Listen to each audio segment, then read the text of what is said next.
The Baron, followed by the Count, traversed a long series of apartments in which the prevailing characteristics were heavy magnificence and the gaudiness of ostentatious wealth, until he reached the boudoir of Madame Danglars, a small octagonal-shaped room, hung with pink satin, covered with white Indian muslin.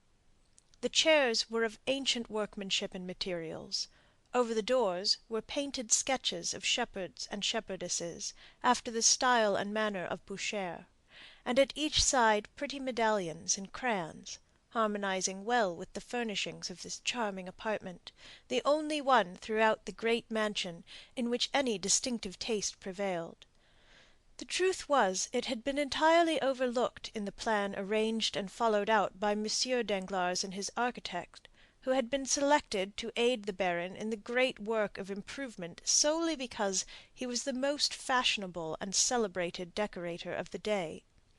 The decorations of the boudoir had then been left entirely to Madame Danglars and Lucien Debray. M. Danglars, however, while possessing a great admiration for the antique, as it was understood during the time of the Directory, entertained the most sovereign contempt for the simple elegance of his wife's favourite sitting-room, where, by the way, he was never permitted to intrude, unless, indeed, he excused his own appearance by ushering in some more agreeable visitor than himself, and even then he had rather the air and manner of a person who was himself introduced than that of being the presenter of another, his reception being cordial and frigid, in proportion as the person who accompanied him chanced to please or displease the Baroness. Madame Danglars, who, although past the first bloom of youth, was still strikingly handsome, was now seated at the piano, a most elaborate piece of cabinet and inlaid work, while Lucien Debray, standing before a small work-table, was turning over the pages of an album. Lucien had found time, preparatory to the Count's arrival, to relate many particulars respecting him to Madame Danglars. It will be remembered that Monte Cristo had made a lively impression on the minds of all the party assembled at the breakfast given by Albert de Morcerf, and although Debray was not in the habit of yielding to such feelings, he had never been able to shake off the powerful influence excited in his mind by the impressive look and manner of the Count. Consequently, the description given by Lucien to the Baroness bore the highly coloured tinge of his own heated imagination. Already excited by the wonderful stories related of the Count by de Morcerf, it is no wonder that Madame Danglars eagerly listened to and fully credited all the additional circumstances detailed by Debray. This posing at the piano and over the album was only a little ruse adopted by way of precaution.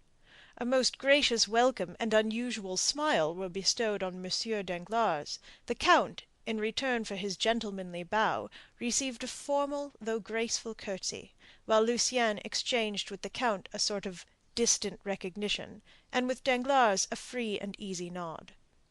"Baroness," said Danglars, "give me leave to present to you the Count of Monte Cristo, who has been most warmly recommended to me by my correspondents at Rome.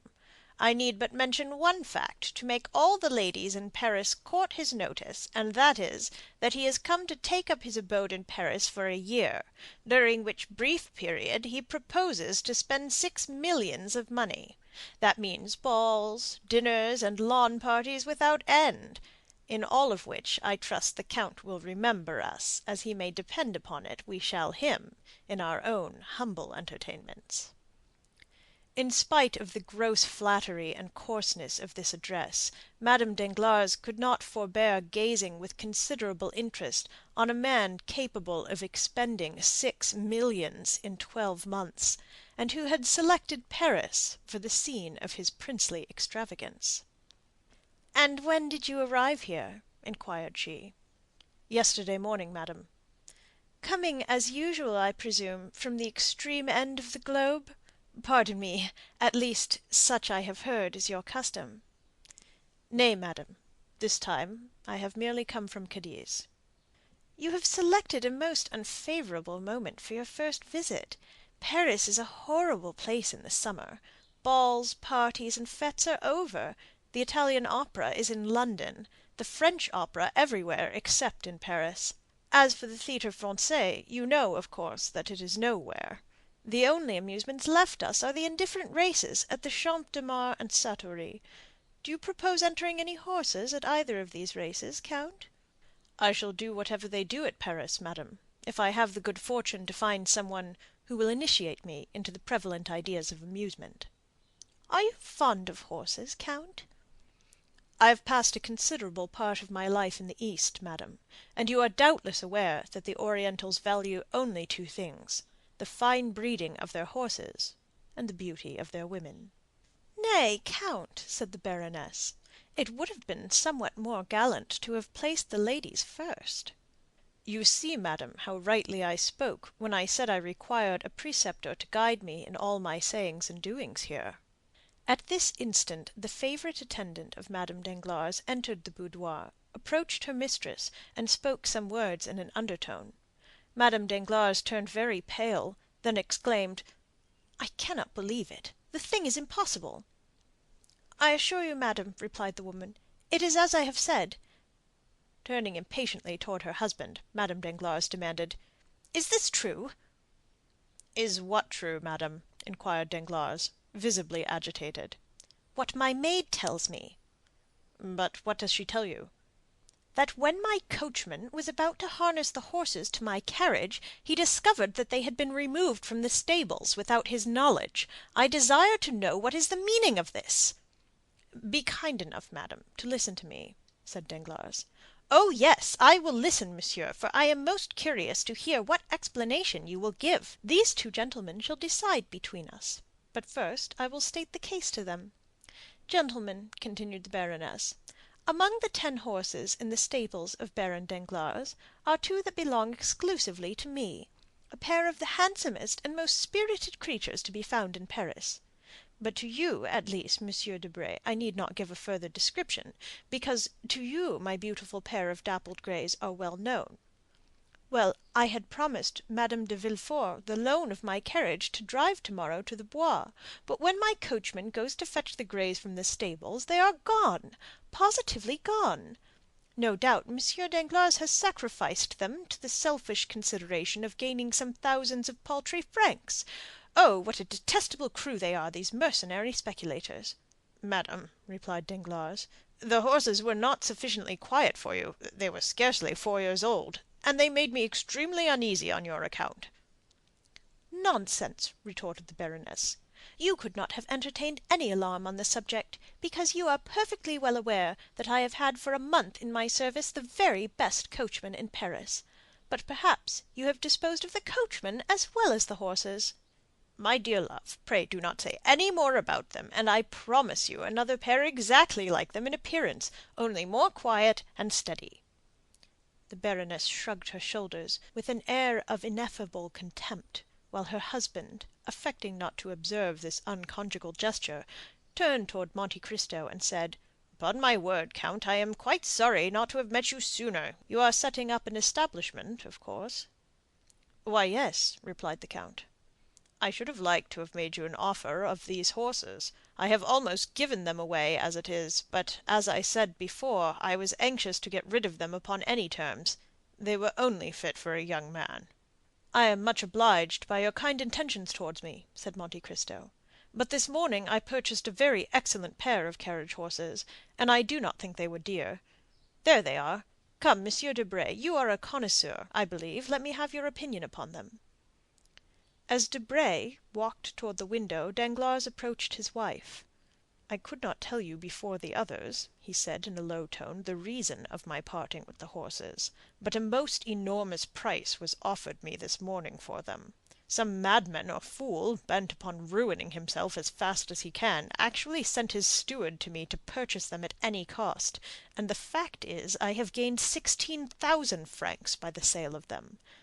Come, don't look so angry. You shall have 4,000 francs of the money to do with what you like, and Eugenie shall have 2,000. There, what do you think now of the affair?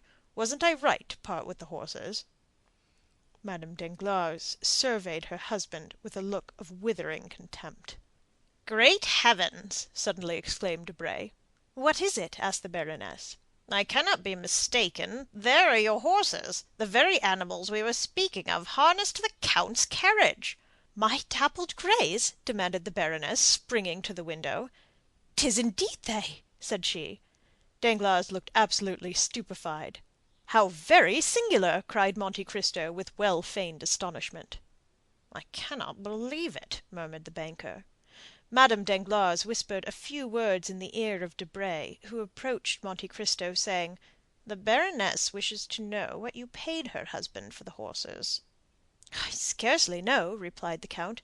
"It was a little surprise prepared for me by my steward, and cost me—well, somewhere about 30,000 francs." Debray conveyed the count's reply to the Baroness. Poor Danglars looked so crestfallen and discomfited that Monte Cristo assumed a pitying air towards him. "See," said the count, "how very ungrateful women are. Your kind attention in providing for the safety of the Baroness by disposing of the horses does not seem to have made the least impression on her. But so it is, a woman will often, from mere wilfulness, prefer that which is dangerous to that which is safe. Therefore, in my opinion, my dear Baron, the best and easiest way is to leave them to their fancies, and allow them to act as they please, and then, if any mischief follows, why, at least they have no one to blame but themselves." Danglars made no reply. He was occupied in anticipation of the coming scene between himself and the Baroness, whose frowning brow, like that of Olympic Jove, predicted a storm. Debray, who perceived the gathering clouds, and felt no desire to witness the explosion of Madame Danglars' rage, suddenly recollected an appointment which compelled him to take his leave, while Monte Cristo, unwilling by prolonging his stay to destroy the advantages which he hoped to obtain, made a farewell bow and departed, leaving Danglars to endure the angry reproaches of his wife. "Excellent," murmured Monte Cristo to himself as he came away. "All has gone according to my wishes. The domestic peace of this family is henceforth in my hands. Now then, to play another master stroke, by which I shall gain the heart of both husband and wife. Delightful! Still," added he, "amid all this, I have not yet been presented to Mademoiselle Eugénie Danglars, whose acquaintance I should have been glad to make. But," he went on with his peculiar smile, "I am here in Paris, and have plenty of time before me. By and by will do for that." With these reflections he entered his carriage and returned home. 2 hours afterward, Madame Danglars received a most flattering epistle from the count, in which he entreated her to receive back her favourite dappled greys, protesting that he could not endure the idea of making his entry into the Parisian world of fashion with the knowledge that his splendid equipage had been obtained at the price of a lovely woman's regrets. The horses were sent back wearing the same harness she had seen on them in the morning, only, by the count's orders, in the centre of each rosette that adorned either side of their heads had been fastened a large diamond. To Danglars Monte Cristo also wrote, requesting him to excuse the whimsical gift of a capricious millionaire, and to beg the Baroness to pardon the Eastern fashion adopted in the return of the horses. During the evening, Monte Cristo quitted Paris for Auteuil, accompanied by Ali. The following day, about 3 o'clock, a single blow struck on the gong summoned Ali to the presence of the count. "Ali," observed his master, as the Nubian entered the chamber, "you have frequently explained to me how more than commonly skillful you are in throwing the lasso, have you not?" Ali drew himself up proudly, and then returned the sign in the affirmative. "I thought I did not mistake. With your lasso you could stop an ox." Again Ali repeated his affirmative gesture. "Or a tiger." Ali bowed his head in a token of assent. "A lion, even." Ali sprung forward, imitating the action of one throwing the lasso, then of a strangled lion. "I understand," said Monte Cristo. "You wish to tell me you have hunted the lion?" Ali smiled with triumphant pride, as he signified that he had indeed both chased and captured many lions.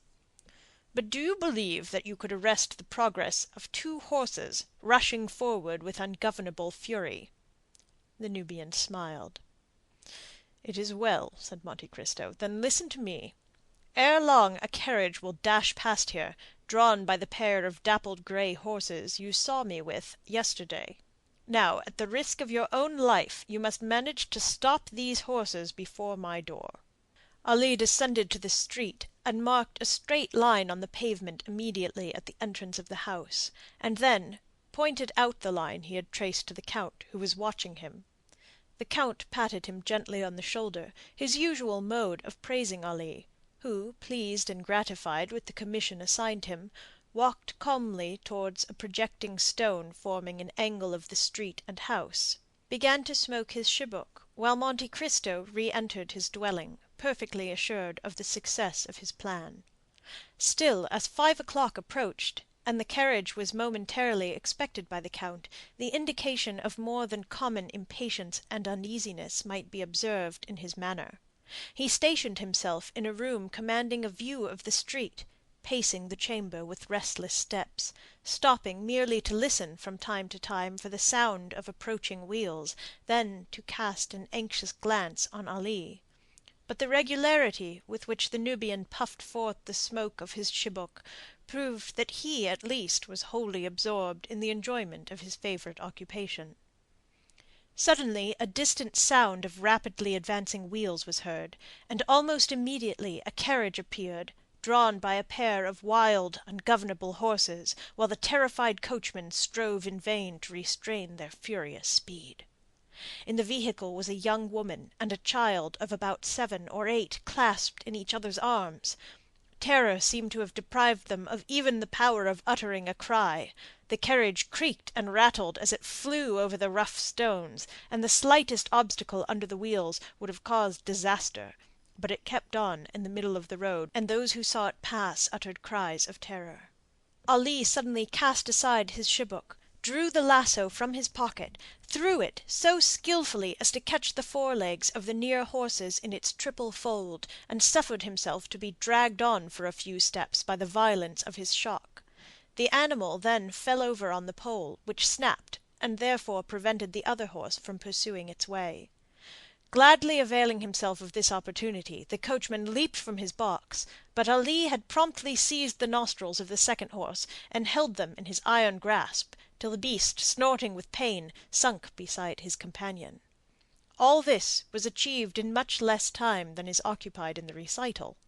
The brief space had, however, been sufficient for a man, followed by a number of servants, to rush from the house before which the accident had occurred, and as the coachman opened the door of the carriage, to take from it a lady who was convulsively grasping the cushions with one hand, while with the other she pressed to the bosom the young boy, who had lost consciousness. Monte Cristo carried them both to the salon, and deposited them on a sofa. "Compose yourself, madam," said he. "All danger is over." The woman looked up at these words, and with a glance far more expressive than any entreaties could have been, pointed to her child, who still continued insensible. "I understand the nature of your alarms, madam," said the Count, carefully examining the child, "but I assure you there is not the slightest occasion for uneasiness. Your little charge has not received the least injury. His insensibility is merely the effects of terror, and will soon pass." "Are you quite sure you do not say so to tranquilize my fears? See how deadly pale he is. My child, my darling Edward, speak to your mother. Open your dear eyes, and look on me once again. Oh, sir, in pity send for a physician. My whole fortune shall not be thought too much for the recovery of my boy." With a calm smile and a gentle wave of the hand, Monte Cristo signed to the distracted mother to lay aside her apprehensions. Then, opening a casket that stood near, he drew forth a vial of Bohemian glass, encrusted with gold, containing a liquid the colour of blood, of which he let fall a single drop on the child's lips. Scarcely had it reached them ere the boy, though still pale as marble, opened his eyes, and eagerly gazed around him. At this, the delight of the mother was almost frantic. "Where am I?" exclaimed she, "and to whom am I indebted for so happy a termination of my late dreadful alarm?" "Madam," answered the Count, "you are under the roof of one who esteems himself most fortunate in having been able to save you from a further continuance of your sufferings." "My wretched curiosity has brought all this about," pursued the lady. "All Paris rung with the praises of Madame Danglars' beautiful horses, and I had the folly to desire to know whether they really merited the high praise given to them." "Is it possible," exclaimed the count, with well-feigned astonishment, "that these horses belong to the Baroness?" "They do, indeed. May I inquire if you are acquainted with Madame Danglars?" "I have that honour, and my happiness at your escape from danger that threatened you is redoubled by the consciousness that I have been the unwilling and unintentional cause of all the peril that you have incurred. I yesterday purchased these horses of the Baron, but as the Baroness evidently regretted parting with them, I ventured to send them back to her, with a request that she would gratify me by accepting them from my hands." "You are, then, doubtless the Count of Monte Cristo, of whom Hermine has talked to me so much?" "You have rightly guessed, madam," replied the count. "And I am Madame Héloïse de Villefort." The count bowed with the air of a person who hears a name for the first time. "How grateful will Monsieur de Villefort be for all your goodness! How thankfully will he acknowledge that to you alone he owes the existence of his wife and child! Most certainly, but for the prompt assistance of your intrepid servant, this dear child and myself must both have perished." "Indeed, I still shudder at the fearful danger you were placed in." "I trust you will allow me to recompense worthily the devotion of your man." "I beseech you, madam," replied Monte Cristo, "not to spoil Ali, either by too great praise or rewards. I cannot allow him to acquire the habit of expecting to be recompensed for every trifling service he may render. Ali is my slave, and in saving your life he was but discharging his duty to me." "Nay," interposed Madame de Villefort, on whom the authoritative style adopted by the count made a deep impression. "Nay, but consider that to preserve my life he has risked his own." "His life, madam, belongs not to him. It is mine, in return for my having myself saved him from death." Madame de Villefort made no further reply. Her mind was utterly absorbed in the contemplation of the person who from the first instant she saw him had made so powerful an impression on her. During the evident preoccupation of Madame de Villefort, Monte Cristo scrutinized the features and appearance of the boy she kept folded in her arms, lavishing on him the most tender endearments. The child was small for his age and unnaturally pale. A mass of straight black hair, defying all attempts to train or curl it, fell over his projecting forehead and hung down to his shoulders, giving increased vivacity to eyes already sparkling with a youthful love of mischief and fondness for every forbidden enjoyment. His mouth was large, and the lips, which had not yet regained their colour, were particularly thin.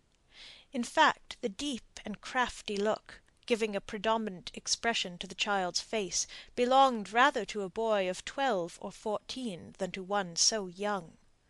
His first movement was to free himself by a violent push from the encircling arms of his mother, and to rush forward to the casket from whence the count had taken the vial of elixir. Then, without asking permission of anyone, he proceeded, in all the willfulness of a spoiled child unaccustomed to restrain either whims or caprices, to pull the corks out of all the bottles. "Touch nothing, my little friend," cried the count eagerly. "Some of those liquids are not only dangerous to taste, but even to inhale."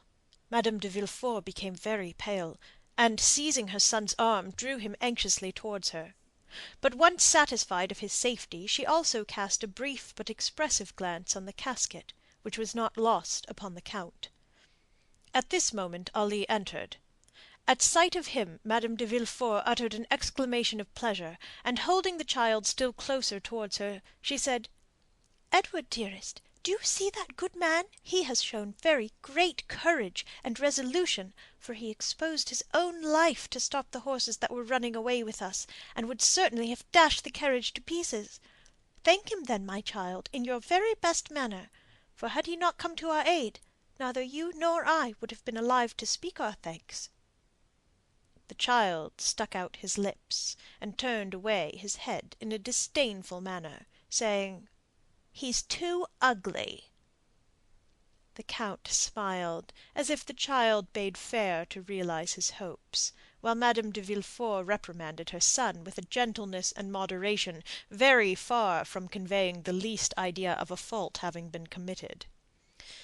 "This lady," said the Count, speaking to Ali in the Arabic language, "is desirous that her son should thank you for saving both their lives, but the boy refuses, saying you are too ugly." Ali turned his intelligent countenance towards the boy, on whom he gazed without any apparent emotion, but the spasmodic workings of his nostrils showed to the practised eye of Monte Cristo that the Arab had been wounded to the heart. "Will you permit me to inquire," said Madame de Villefort, as she arose to take her leave, "whether you usually reside here?"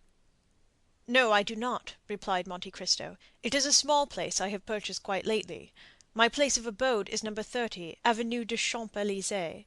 But I see you have quite recovered from your fright, and are, no doubt, desirous of returning home. Anticipating your wishes, I have desired the same horses you came with to be put to one of my carriages, and Ali, he whom you think so very ugly," continued he, addressing the boy with a smiling air, "will have the honour of driving you home, while your coachman remains here to attend to the necessary repairs of your calash. As soon as that important business is concluded, I will have a pair of my own horses harnessed to convey it directly to Madame Danglars." "I dare not return with those dreadful horses," said Madame de Villefort. "You will see," replied Monte Cristo, "that they will be as different as possible in the hands of Ali. With him they will be as gentle and docile as lambs." Ali had, indeed, given the proof of this, for approaching the animals, who had been got upon their legs with considerable difficulty, he rubbed their foreheads and nostrils with a sponge soaked in aromatic vinegar, and wiped off the sweat and foam that covered their mouths. Then, commencing a loud whistling noise, he rubbed them well all over their bodies for several minutes. Then, undisturbed by the noisy crowd collected round the broken carriage, Ali quietly harnessed the pacified animals to the count's chariot, took the reins in his hands, and mounted the box, when to the utter astonishment of those who had witnessed the ungovernable spirit and maddened speed of the same horses, he was actually compelled to apply his whip in no very gentle manner before he could induce them to start, and even then all that could be obtained from the celebrated dappled greys, now changed into a couple of dull, sluggish, stupid brutes, was a slow pottering pace, kept up with so much difficulty that Madame de Villefort was more than 2 hours returning to her residence in the Faubourg Saint-Honoré. Scarcely had the first congratulations upon her marvelous escape been gone through when she wrote the following letter to Madame Danglars. "Dear Hermine, I have just had a wonderful escape from the most imminent danger, and I owe my safety to the very Count of Monte Cristo we were talking about yesterday, but whom I little expected to see today. I remember how unmercifully I laughed at what I considered your eulogistic and exaggerated praises of him, but I have now ample cause to admit that your enthusiastic description of this wonderful man fell far short of his merits. Your horses got as far as Ranelagh, when they darted forward like mad things, and galloped away at so fearful a rate that there seemed no other prospect for myself and my poor Edward but that of being dashed to pieces against the first object that impeded their progress, when a strange-looking man, an Arab, a Negro, or a Nubian, at least a black of some nation or other, at a signal from the count, whose domestic he is, suddenly seized and stopped the infuriated animals, even at the risk of being trampled to death himself. And certainly he must have had a most wonderful escape. The count then hastened to us and took us into his house, where he speedily recalled my poor Edward to life. He sent us home in his own carriage. Yours will be returned to you tomorrow. You will find your horses in bad condition from the results of this accident. They seem thoroughly stupefied, as if sulky and vexed at having been conquered by man. The count, however, has commissioned me to assure you that 2 or 3 days' rest, with plenty of barley for their sole food during that time, will bring them back to as fine, that is, as terrifying, a condition as they were in yesterday. Adieu! I cannot return you many thanks for the drive of yesterday, but after all I ought not to blame you for the misconduct of your horses, more especially as it procured me the pleasure of an introduction to the Count of Monte Cristo, and certainly that illustrious personage, apart from the millions he is said to be very anxious to dispose of, seem to me one of those curiously interesting problems I, for one, delight in solving at any risk, even if it were to necessitate another drive to the Bois behind your horses. Edward endured the accident with miraculous courage. He did not utter a single cry, but fell lifeless into my arms. Nor did a tear fall from his eyes after it was over. I doubt not you will consider these praises the result of blind maternal affection, but there is a soul of iron in that delicate, fragile body. Valentine sends many affectionate remembrances to your dear Eugenie. I embrace you with all my heart. Heloise de Villefort. P.S. Please do pray contrive some means for me to meet the Count of Monte Cristo at your house. I must and will see him again. I have just made Monsieur de Villefort promise to call on him, and I hope the visit will be returned. That night the adventure at Auteuil was talked of everywhere. Albert related it to his mother, Chateau Renaud related it at the Jockey Club, and Debray detailed it at length in the salons of the minister. Even Beauchamp accorded 20 lines in his journal to the relation of the count's courage and gallantry, thereby celebrating him as the greatest hero of the day in the eyes of all the feminine members of the aristocracy. Vast was the crowd of visitors and inquiring friends who left their names at the residence of Madame de Villefort, with the design of renewing their visit at the right moment, of hearing from her lips all the interesting circumstances of this most romantic adventure. As for Monsieur de Villefort, he fulfilled the predictions of Heloise to the significance of the step which Mr. de Villefort had taken. Standing well at court, whether the king regnant was of the older or younger branch, whether the government was doctrinally liberal or conservative, looked upon by all as a man of talent, since those who have never experienced a political check are generally so regarded. Hated by many, but warmly supported by others, without being really liked by anybody, Mr. de Villefort held a high position in the magistracy, and maintained his eminence like a Harley or a Mole. His drawing-room, under the regenerating influence of a young wife and a daughter by his first marriage, scarcely 18, was still one of the well-regulated Paris salons, where the worship of traditional customs and the observance of rigid etiquette were carefully maintained. A freezing politeness, a strict fidelity to government principles, a profound contempt for theories and theorists, a deep-seated hatred of ideality. These were the elements of private and public life displayed by Mr. de Villefort. He was not only a magistrate, he was almost a diplomatist. His relations with the former court, of which he always spoke with dignity and respect, made him respected by the new one, and he knew so many things that not only was he always carefully considered, but sometimes consulted. Perhaps this would not have been so had it been possible to get rid of Mr. de Villefort. But, like the feudal barons who rebelled against their sovereign, he dwelt in an impregnable fortress. This fortress was his post as king's attorney, all the advantages of which he exploited with marvelous skill, and which he would not have resigned but to be made deputy, and thus to replace neutrality by opposition. Ordinarily, Mr. de Villefort made and returned very few visits.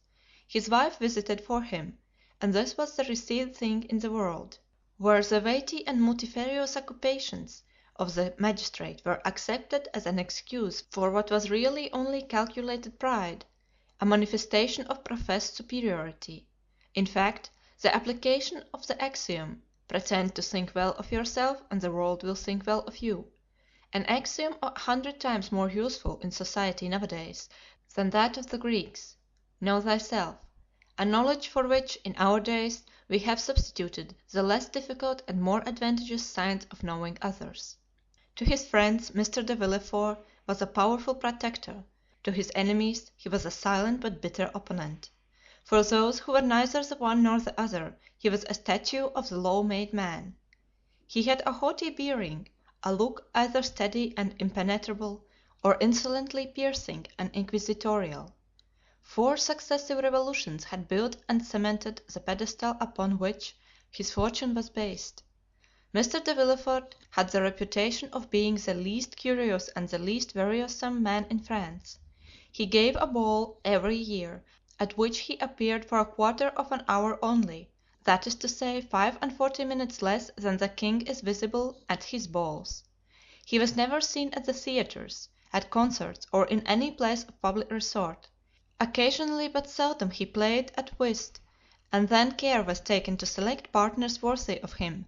Sometimes they were ambassadors, sometimes archbishops, or sometimes a prince or a president, or some dowager duchess. Such was the man whose carriage had just now stopped before the Count of Monte Cristo's door. The valet de chambre announced Mr. de Villefort at the moment when the count, leaning over a large table, was tracing on a map the route from St. Petersburg to China. The procureur entered with the same grave and measured step he would have employed in entering a court of justice. He was the same man, or rather the development of the same man, whom we have heretofore seen as assistant attorney at Marseilles. Nature, according to her way, had made no deviation in the path he had marked out for himself. From being slender he had now become meager; once pale, he was now yellow.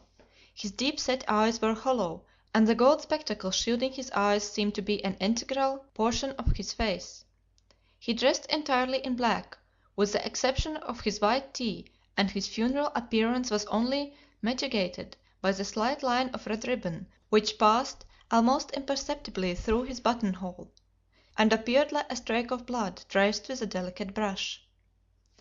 Although master of himself, Monte Cristo scrutinized with irrepressible curiosity the magistrate whose salute he returned, and who, distrustful by habit and especially incredulous as to social prodigies, was much more disposed to look upon the noble stranger, as Monte Cristo was already called, as an adventurer in search of new fields, or an escaped criminal, rather than as a prince of the Holy See or a sultan of the Thousand and One Nights.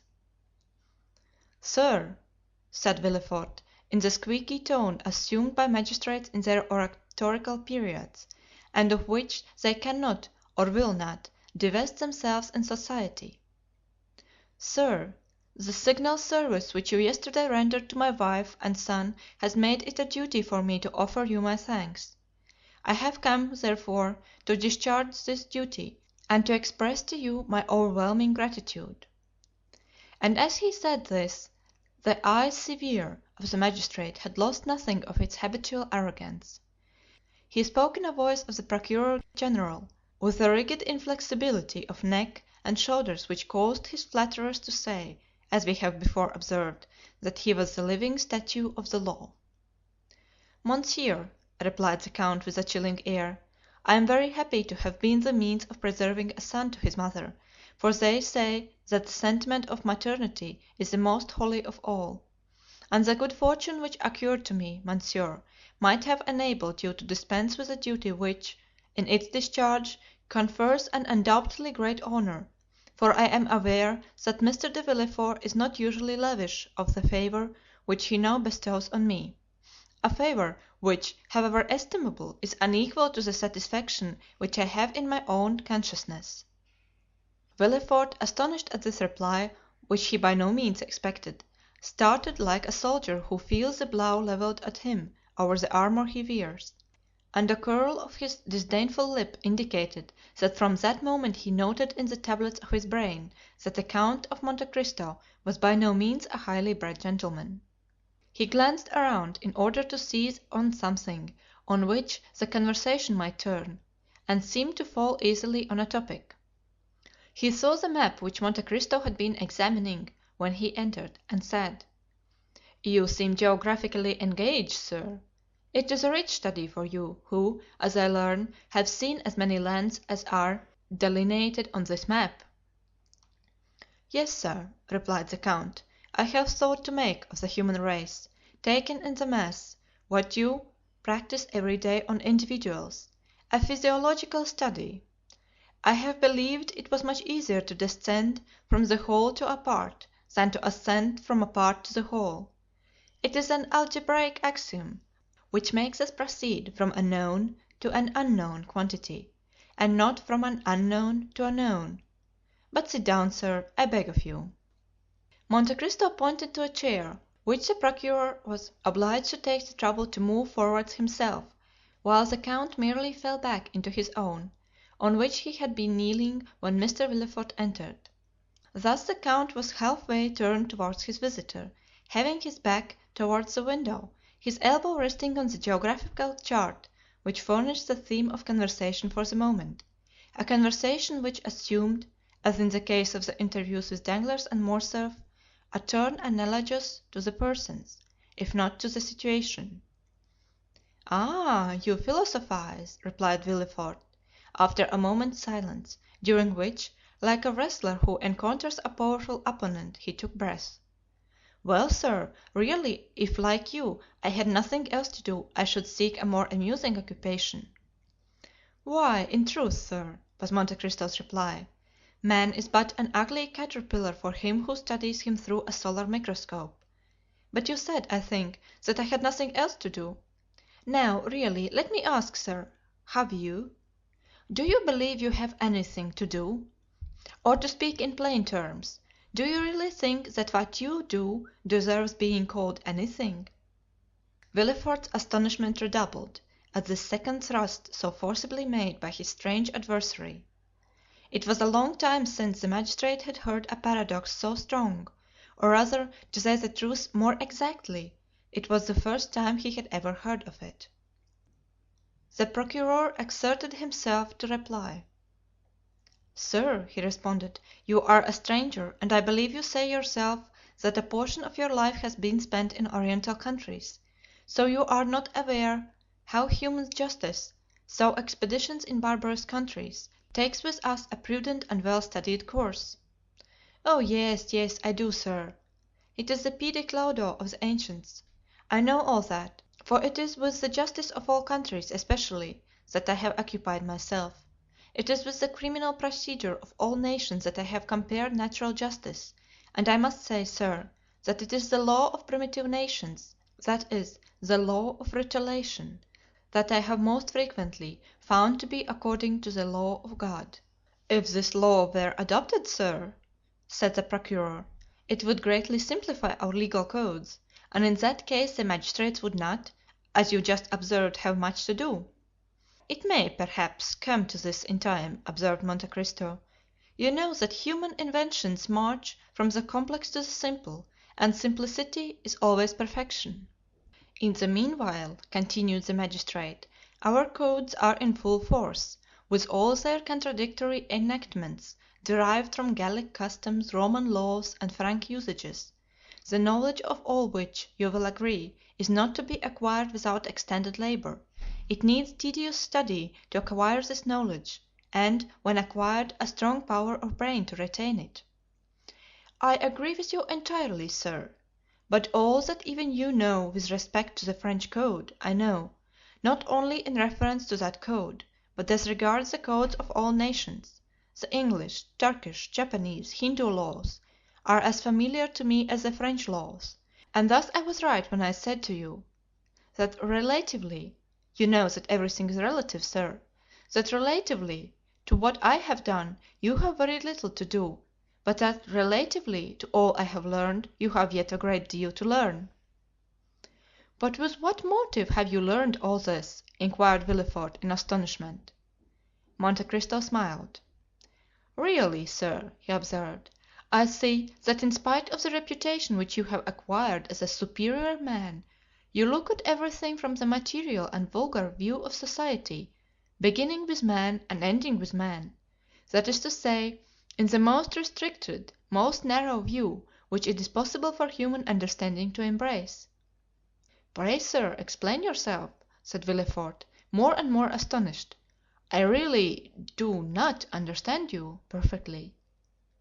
"I say, sir, that with the eyes fixed on the social organization of nations you see only the springs of the machine, and lose sight of the sublime workman who makes them act.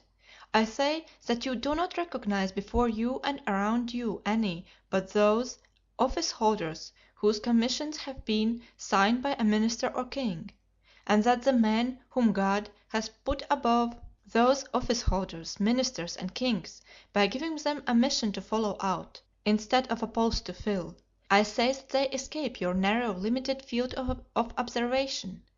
It is thus that human weakness fails, from its debilitated and imperfect organs. Tobias took the angel who restored him to light for an ordinary young man. The nations took Attila, who was doomed to destroy them, for a conqueror similar to other conquerors, and it was necessary for both to reveal their missions, that they might be known and acknowledged. One was compelled to say, I am the angel of the Lord, and the other, I am the hammer of God, in order that the divine essence in both might be revealed. "Then," said Villefort, more and more amazed, and really supposing he was speaking to a mystic or a madman, "you consider yourself as one of those extraordinary beings whom you have mentioned?" "And why not?" said Monte Cristo coldly. "Your pardon, sir," replied Villefort, quite astounded; "but you will excuse me if, when I presented myself to you, I was unaware that I should meet with a person whose knowledge and understanding so far surpass the usual knowledge and understanding of man. It is not usual with us corrupted wretches of civilization to find gentlemen like yourself, possessors, as you are, of immense fortune, at least so it is said, and I beg you to observe that I do not inquire, I merely repeat. It is not usual, I say, for such privileged and wealthy beings to waste their time in speculations on the state of society, in philosophical reveries intended at best to console those whom fate has disinherited from the goods of this world." "Really, sir," retorted the count, "have you attained the eminent situation in which you are without having admitted, or even without having met with exceptions? And do you never use your eyes, which must have acquired so much finesse and certainty, to divine at a glance the kind of man by whom you are confronted? Should not a magistrate be not merely the best administrator of the law, but the most crafty expounder of the chicanery of his profession, a steel probe to search hearts, a touchstone to try the gold which in each soul is mingled with more or less of alloy?" "Sir," said Villefort, "upon my word you overcome me. I really never heard a person speak as you do." "Because you remain eternally encircled in a round of general conditions, and have never dared to raise your wings into those upper spheres which God has peopled with invisible or exceptional beings." "And you allow then, sir, that spheres exist, and that these marked and invisible beings mingle amongst us?" "Why should they not? Can you see the air you breathe, and yet without which you could not for a moment exist?" "Then we do not see those beings to whom you allude?" "Yes, we do. You see them whenever God pleases to allow them to assume a material form. You touch them, come in contact with them, speak to them, and they reply to you." "Ah," said Villefort, smiling, "I confess I should like to be warned when one of those beings is in contact with me." "You have been served as you desire, monsieur, for you were warned just now, and I now again warn you." "Then you yourself are one of those marked beings?" "Yes, monsieur, I believe so, for until now no man has found himself in a position similar to mine. The dominions of kings are limited either by mountains or rivers, or a change of manners, or an alteration of language. My kingdom is bound only by the world, for I am not an Italian, or a Frenchman, or a Hindoo, or an American, or a Spaniard. I am a cosmopolite. No country can say it saw my birth. God alone knows what country will see me die. I adopt all customs, speak all languages. You believe me to be a Frenchman, for I speak French with the same facility and purity as yourself. Well, Ali, my Nubian, believes me to be an Arab. Bertuccio, my steward, takes me for a Roman. Haydée, my slave, thinks me a Greek. You may, therefore, comprehend that being of no country, asking no protection from any government, acknowledging no man as my brother, not one of the scruples that arrest the powerful or the obstacles which paralyze the weak, paralyzes or arrests me. I have only two adversaries. I will not say two conquerors, for with perseverance I subdue even them. They are time and distance. There is a third, and the most terrible. That is my condition as a mortal being. This alone can stop me in my onward career before I have attained the goal at which I aim, for all the rest I have reduced to mathematical terms. What men call the chances of fate, namely ruin, change, circumstances, I have fully anticipated, and if any of these should overtake me, yet it will not overwhelm me. Unless I die, I shall always be what I am, and therefore it is that I utter the things you have never heard, even from the mouths of kings. For kings have need and other persons have fear of you. For who is there who does not say to himself, in a society as incongruously organized as ours, perhaps some day I shall have to do with the king's attorney? But can you not say that, sir? The moment you become an inhabitant of France, you are naturally subjected to the French law. "I know it, sir," replied Monte Cristo; "but when I visit a country I begin to study, by all the means which are available, the men from whom I may have anything to hope or to fear, till I know them as well as, perhaps, better than, they know themselves. It follows from this that the king's attorney, be he who he may, with whom I should have to deal, would assuredly be more embarrassed than I should." "That is to say," replied Villefort with hesitation, "that human nature being weak, every man, according to your creed, has committed faults." "Faults or crimes," responded Monte Cristo with a negligent air. "And that you alone amongst the men whom you do not recognize as your brothers, for you have said so," observed Villefort in a tone that faltered somewhat, "you alone are perfect?" "No, not perfect," was the count's reply, "only impenetrable, that's all. But let us leave off this strain, sir, if the tone of it is displeasing to you. I am no more disturbed by your justice than are you by my second sight."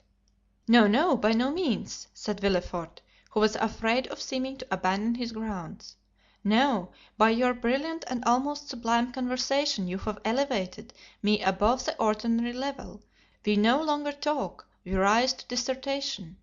But you know how the theologians in their collegiate chairs, and philosophers in their controversies, occasionally say cruel truths.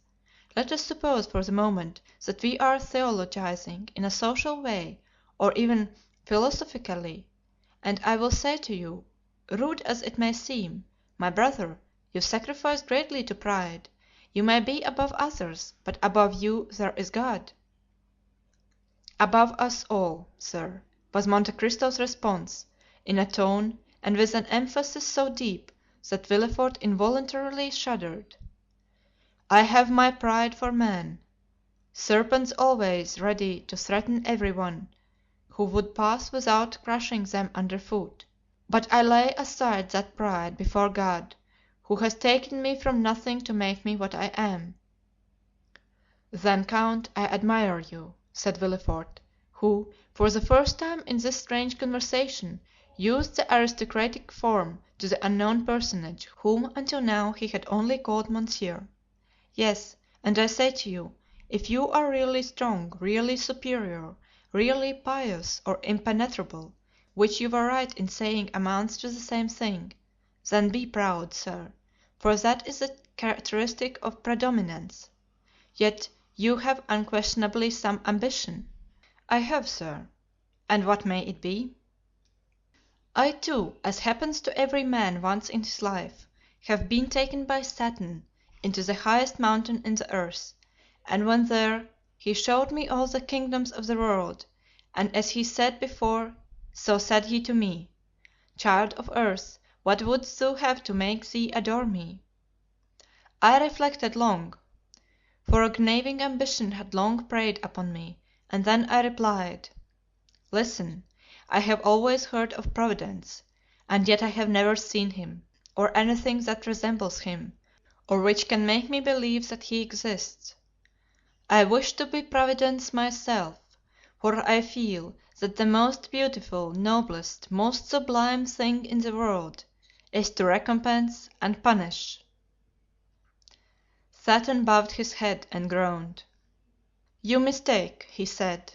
"Providence does exist, only you have never seen him because the child of God is as invisible as the parent. You have seen nothing that resembles him because he works by secret springs and moves by hidden ways. All I can do for you is to make you one of the agents of that Providence. The bargain was concluded. I may sacrifice my soul, but what matters it?" added Monte Cristo. "If the thing were to do again, I would again do it." Villefort looked at Monte Cristo with extreme amazement. "Count," he inquired, "have you any relations?"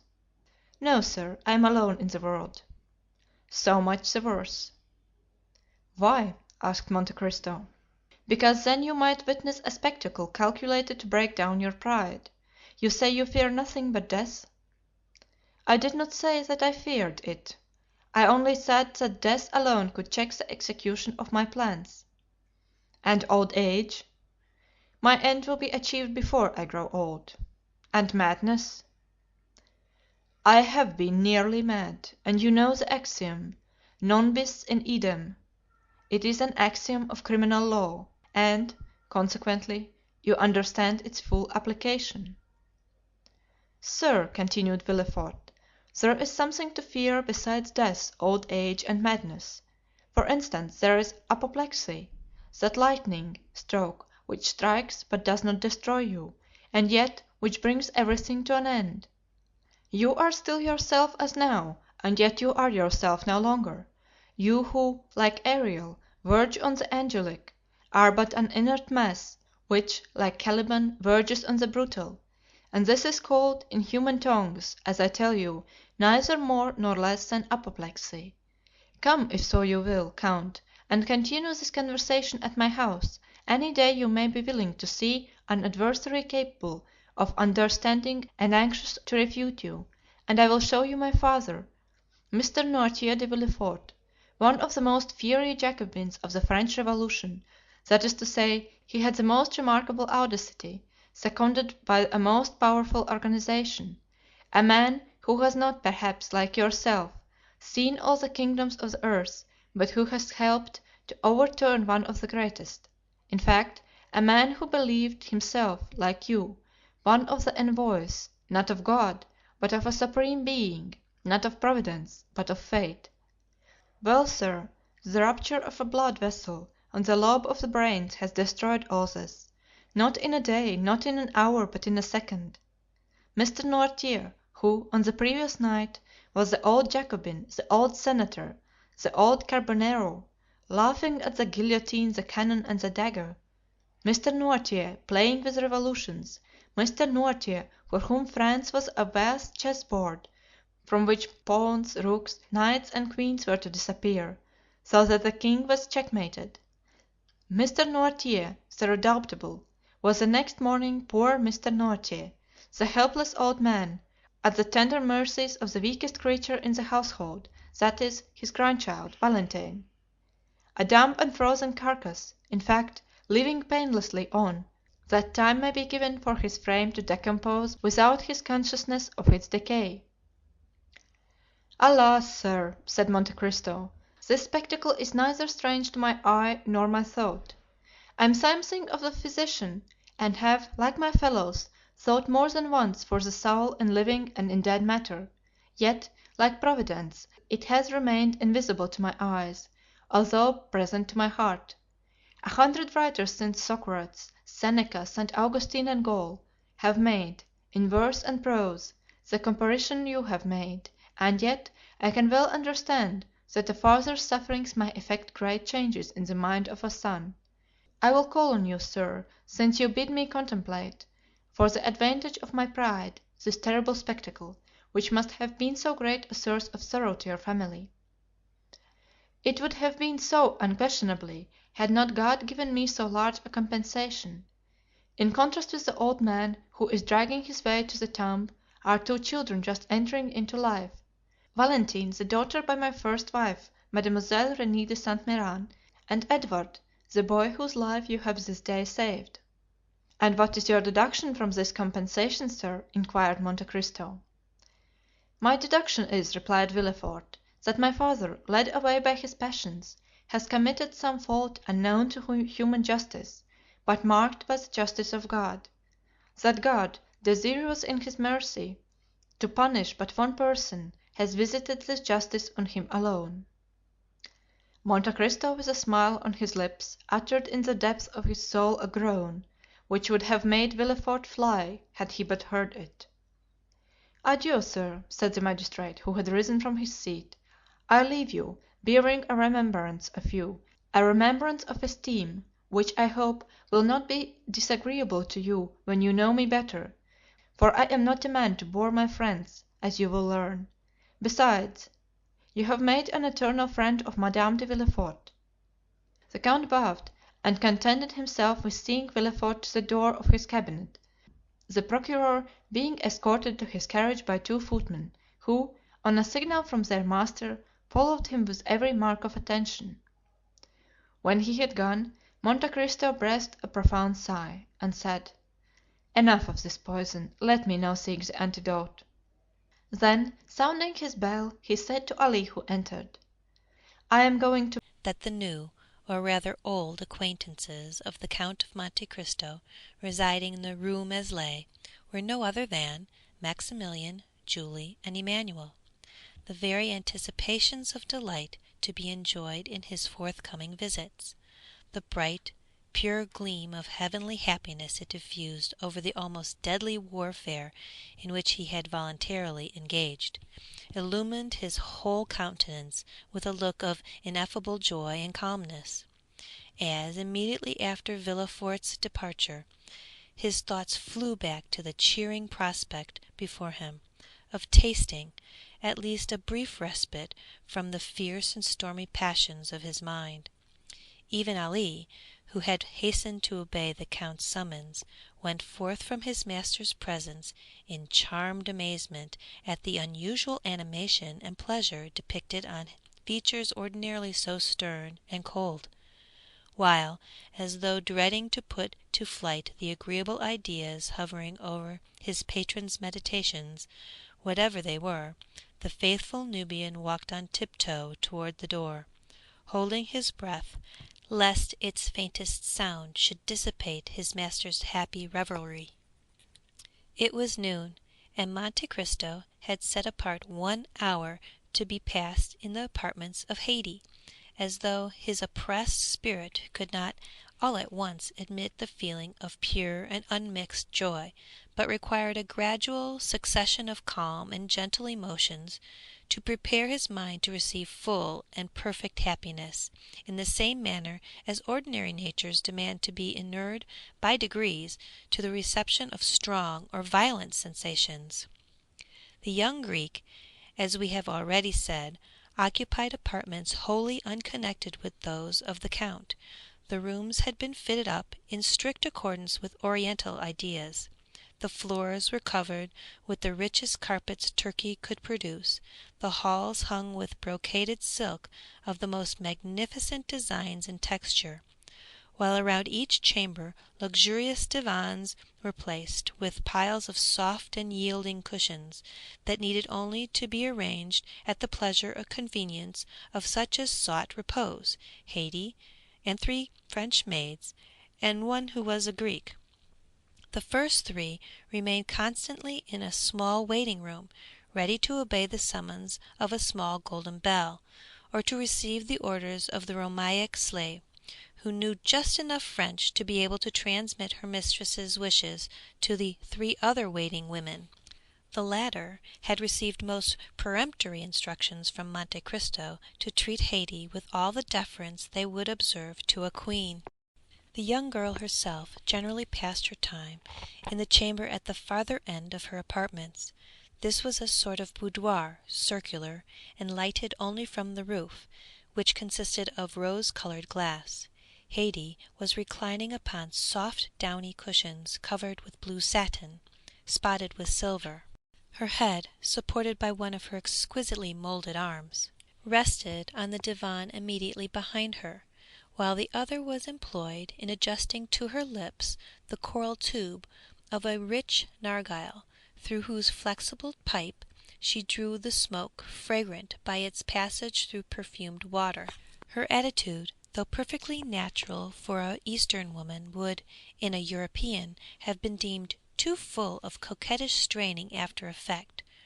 Her dress, which was that of the woman of Epirus, consisted of a pair of white satin trousers embroidered with pink roses, displaying feet so exquisitely formed and so delicately fair that they might well have been taken for Parian marble, had not the eye been undeceived by their movements, as they constantly shifted in and out of a pair of little slippers with upturned toes, beautifully ornamented with gold and pearls. She wore a blue and white striped vest, with long open sleeves, trimmed with silver loops and buttons of pearls, and a sort of bodice, which, closing only from the centre to the waist, exhibited the whole of the ivory throat and upper part of the bosom. It was fastened with 3 magnificent diamond clasps. The junction of the bodice and drawers was entirely concealed by one of the many-coloured scarves, whose brilliant hues and rich silken fringe have rendered them so precious in the eyes of the Parisian belles. Tilted on one side of her head she had a small cap of gold-coloured silk, embroidered with pearls, while on the other a purple rose mingled its glowing colours with the luxuriant masses of her hair, of which the blackness was so intense that it was tinged with blue. The extreme beauty of the countenance, that shone forth in loveliness that mocked the vain attempts of dress to augment it, was particularly and purely Grecian. There were the large dark melting eyes, the finely formed nose, the coral lips, the pearly teeth that belonged to her race and country. And, to complete the whole, Haidee was in the very springtide and fullness of youthful charms. She had not yet numbered more than 20 summers. Monte Cristo summoned the Greek attendant, and bade her inquire whether it would be agreeable to her mistress to receive his visit. Haidee's only reply was to direct her servant by a sign to withdraw the tapestried curtain that hung before the door of her boudoir, the framework of the opening thus made serving as a sort of border to the graceful tableau presented by the young girl's picturesque attitude and appearance.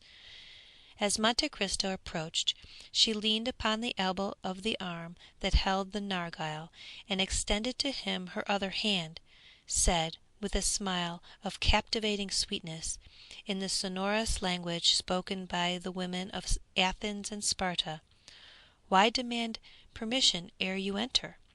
Are you no longer my master, or have I ceased to be your slave?" Monte Cristo returned her smile. "Haidee," he said, "you well know." "Why do you address me so coldly, so distantly?"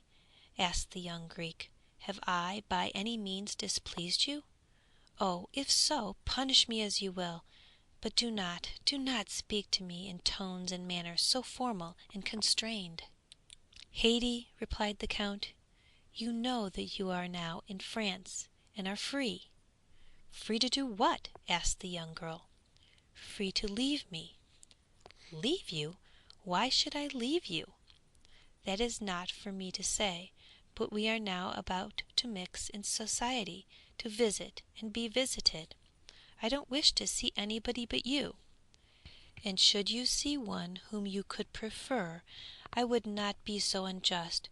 I have never seen any one I prefer to you, and I have never loved any one but you and my father."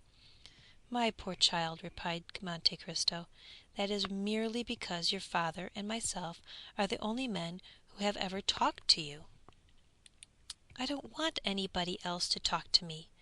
My father said I was his joy. You style me as your love, and both of you have called me my child." "Do you remember your father, Haidee?" The young Greek smiled.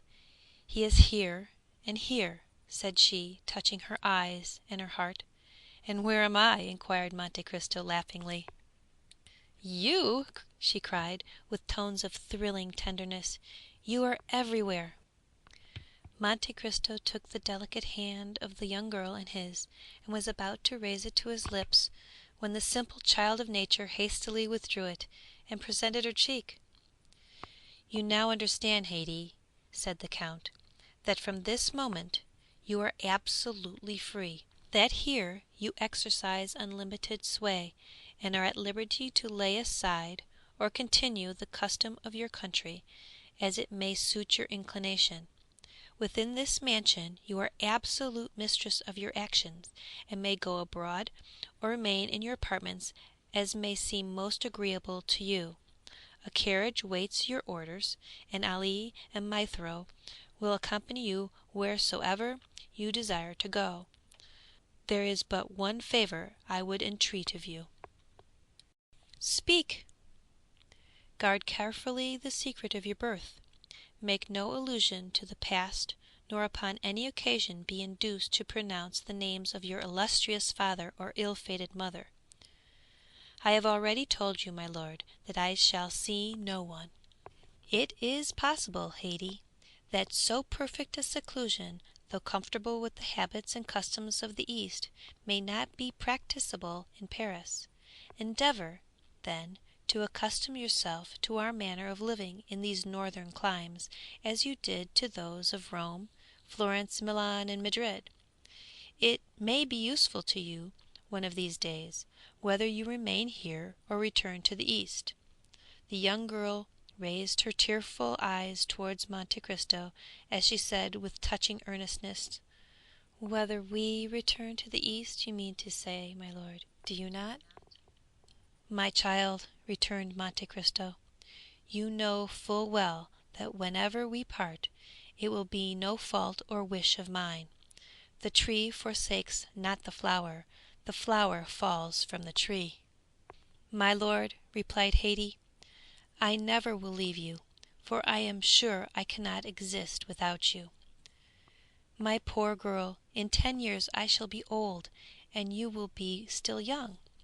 My father had a long white beard, but I loved him. He was 60 years old, but to me he was handsomer than all the fine youths I saw. Then tell me, Haydée, do you believe you shall be able to accustom yourself to our present mode of life?" "Shall I see you?" "Every day." "Then what do you fear, my lord?" "You might find it dull." "No, my lord. In the morning I shall rejoice in the prospect of your coming, and in the evening dwell with delight on the happiness I have enjoyed in your presence. Then, too, when alone, I can call forth mighty pictures of the past, see vast horizons bounded only by the towering mountains of Pindus and Olympus. Oh, believe me that when 3 great passions, such as sorrow, love, and gratitude, fill the heart, ennui can find no place."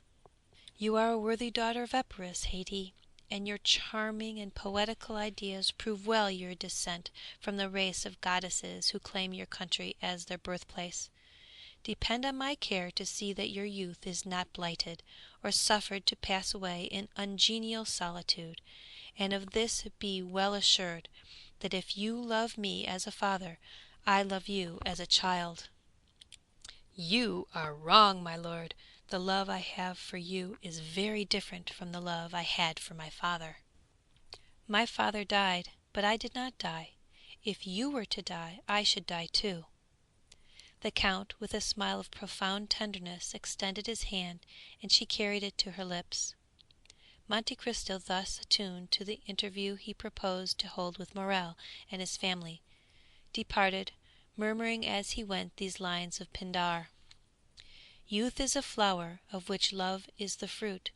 Happy is he who, after having watched its silent growth, is permitted to gather and call it his own."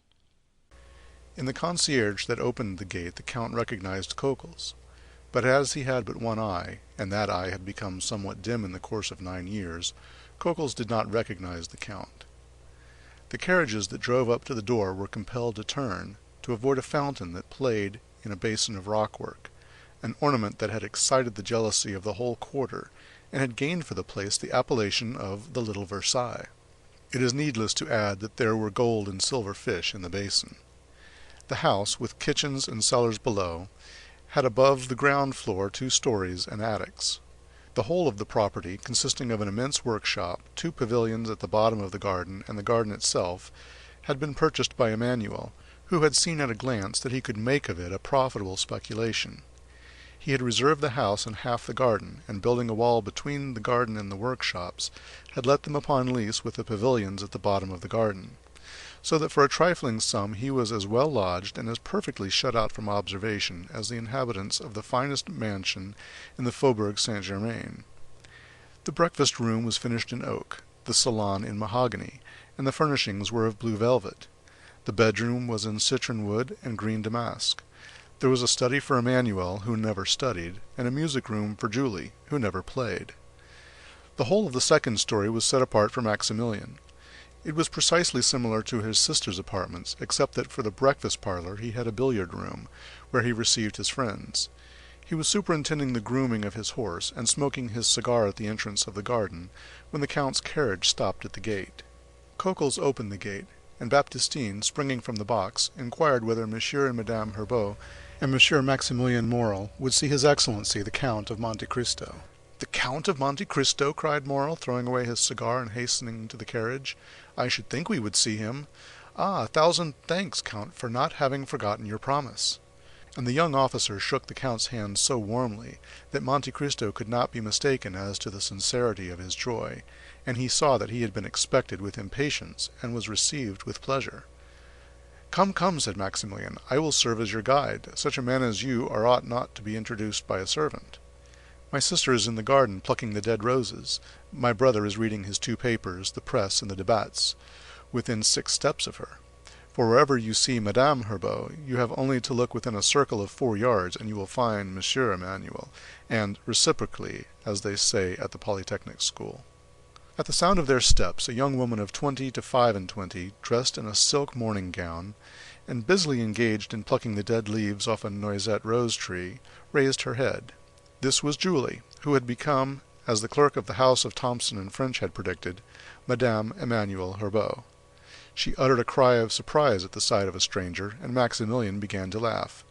"Don't disturb yourself, Julie," said he. "The Count has only been 2 or 3 days in Paris, but he already knows what a fashionable woman of the Marais is, and if he does not, you will show him." "Ah, monsieur," returned Julie, "it is treason in my brother to bring you thus, but he never has any regard for his poor sister. Penelon! Penelon!" An old man who was digging busily at one of the beds stuck his spade in the earth, and approached, cap in hand, striving to conceal a quid of tobacco he had just thrust into his cheek. A few locks of gray mingled with his hair, which was still thick and matted, while his bronzed features and determined glance well suited an old sailor who had braved the heat of the equator and the storms of the tropics. "I think you hailed me, Mademoiselle Julie?" said he. Penelon had still preserved the habit of calling his master's daughter Mademoiselle Julie, and had never been able to change the name to Madame Herbeau. "Penelon," replied Julie, "go and inform Monsieur Emmanuel of this gentleman's visit, and Maximilian will conduct him to the salon." Then, turning to Monte Cristo, "I hope you will permit me to leave you for a few minutes," continued she, and without awaiting any reply disappeared behind a clump of trees, and escaped to the house by a lateral alley. "I am sorry to see," observed Monte Cristo to Morrel, "that I cause no small disturbance in your house." "Look there," said Maximilian, laughing. "There is her husband changing his jacket for a coat. I assure you, you are well known in the Rue Meslay." "Your family appears to be a very happy one," said the Count, as if speaking to himself.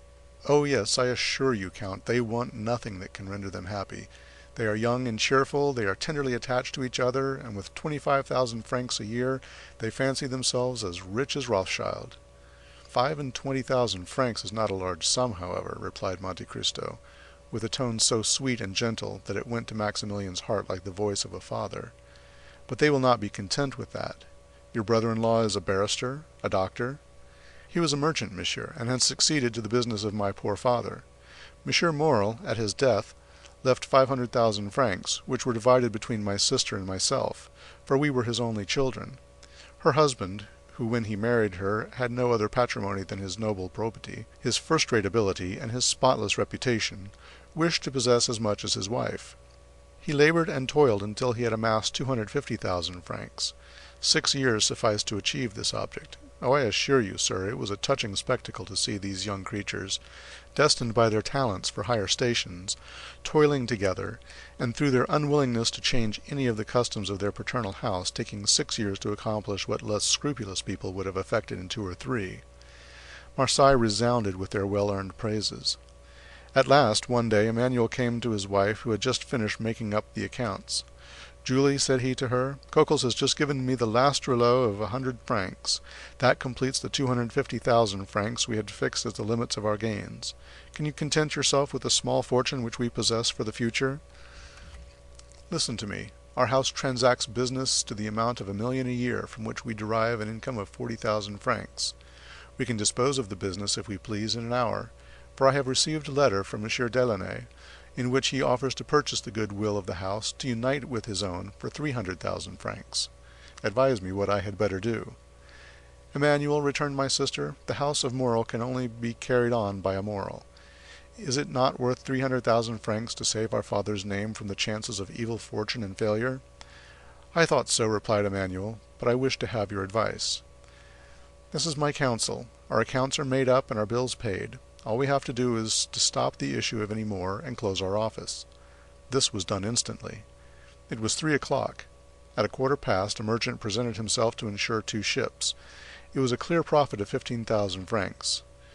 "Monsieur," said Emmanuel, "have the goodness to address yourself to M. Delaunay. We have quitted business." "How long?" inquired the astonished merchant. "A quarter of an hour," was the reply. "And this is the reason, monsieur," continued Maximilian, "of my sister and brother-in-law having only 25,000 francs a year." Maximilian had scarcely finished his story, during which the Count's heart had swelled within him, when Emmanuel entered wearing a hat and coat. He saluted the Count with the air of a man who is aware of the rank of his guest. Then, after having led Monte Cristo around the little garden, he returned to the house. A large vase of Japan porcelain, filled with flowers that loaded the air with their perfume, stood in the salon. Julie, suitably dressed and her hair arranged (she had accomplished this feat in less than 10 minutes), received the Count on his entrance. The songs of the birds were heard in an aviary hard by, and the branches of laburnums and rose acacias formed an exquisite framework to the blue velvet curtains. Everything in this charming retreat, from the warble of the birds to the smile of the mistress, breathed tranquillity and repose. The Count had felt the influence of this happiness from the moment he entered the house, and he remained silent and pensive, forgetting that he was expected to renew the conversation, which had ceased after the first salutations had been exchanged.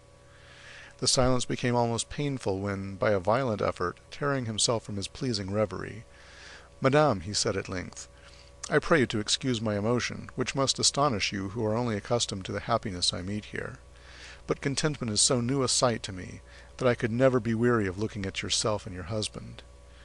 "We are very happy, monsieur," replied Julie, "but we have also known unhappiness, and few have ever undergone more bitter sufferings than ourselves." The Count's features displayed an expression of the most intense curiosity. "Oh, all this is a family history, as Chateau Renaud told you the other day," observed Maximilian. "This humble picture would have but little interest for you, accustomed as you are to behold the pleasures and the misfortunes of the wealthy and industrious. But such as we are, we have experienced bitter sorrows."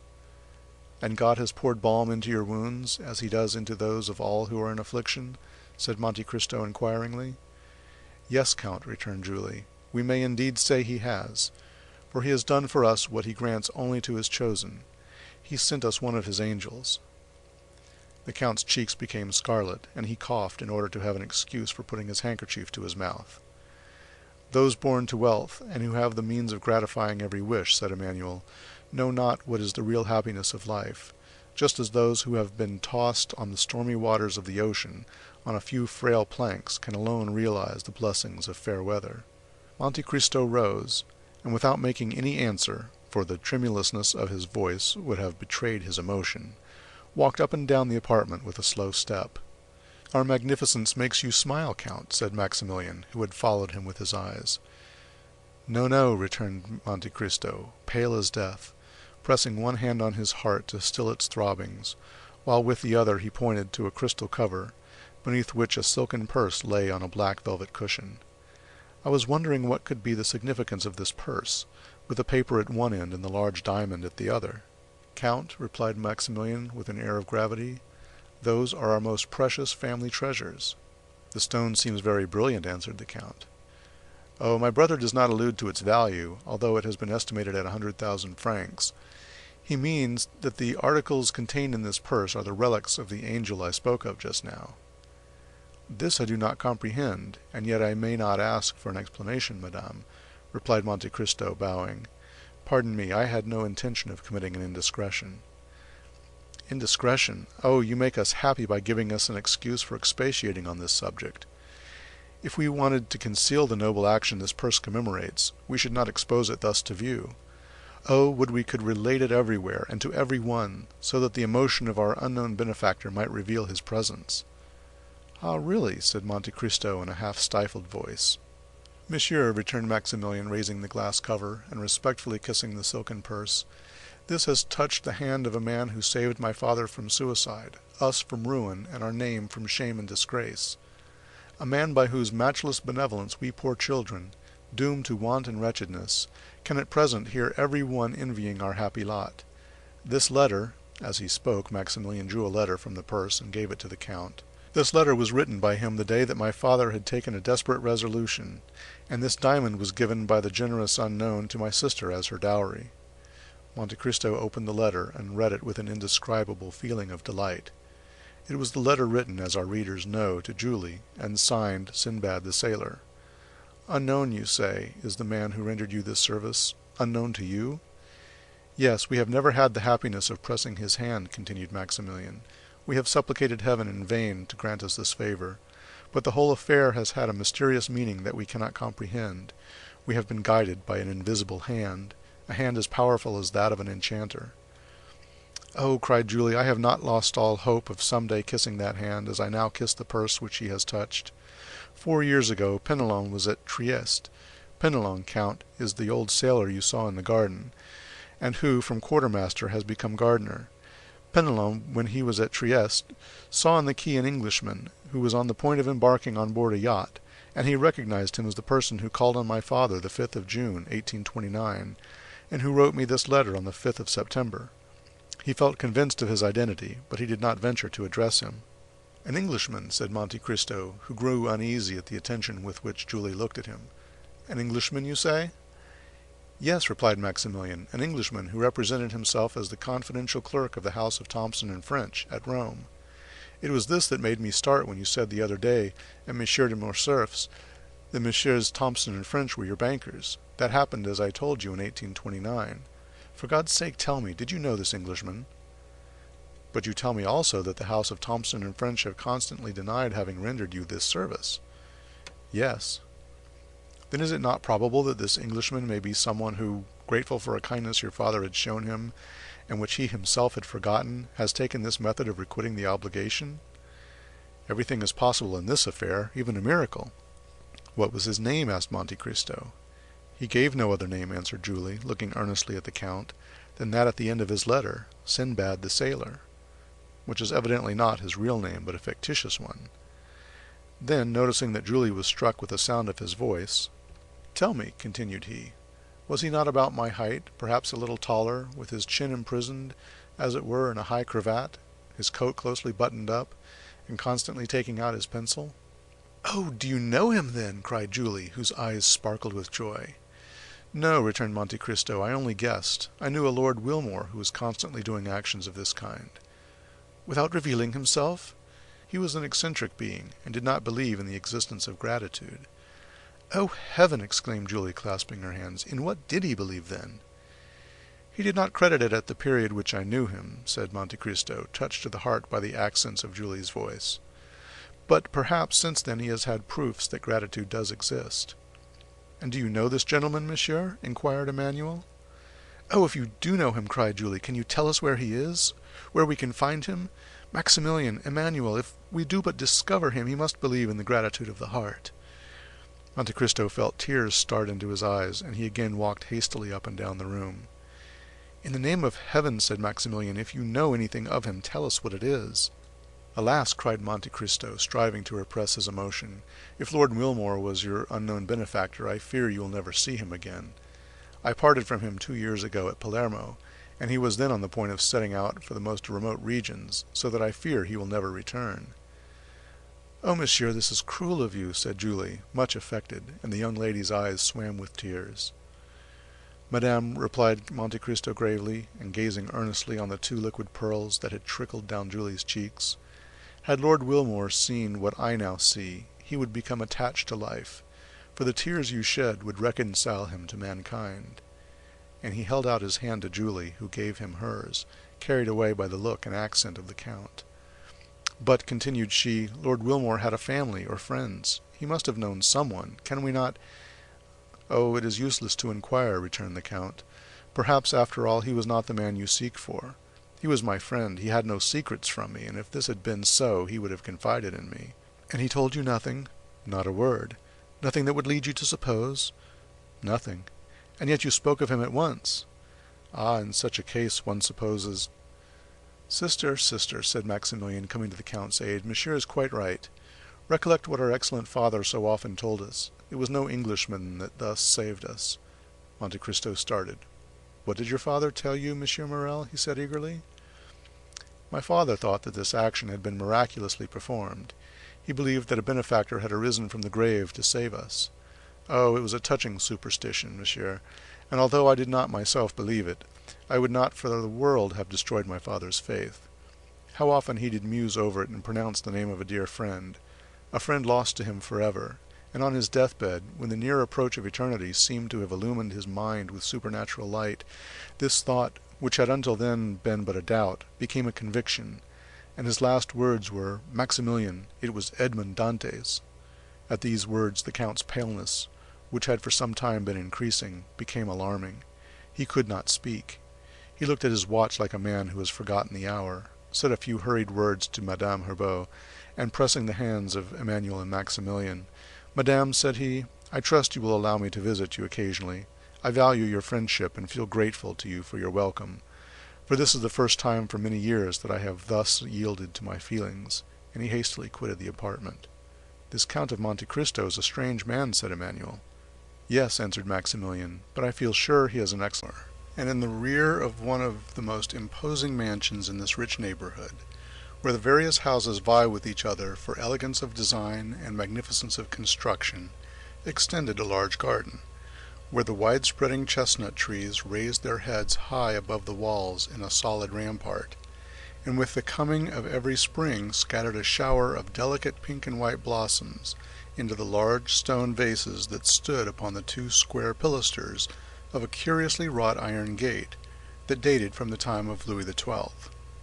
This noble entrance, however, in spite of its striking appearance and the graceful effect of the geraniums planted in the 2 vases, as they waved their variegated leaves in the wind and charmed the eye with their scarlet bloom, had fallen into utter disuse.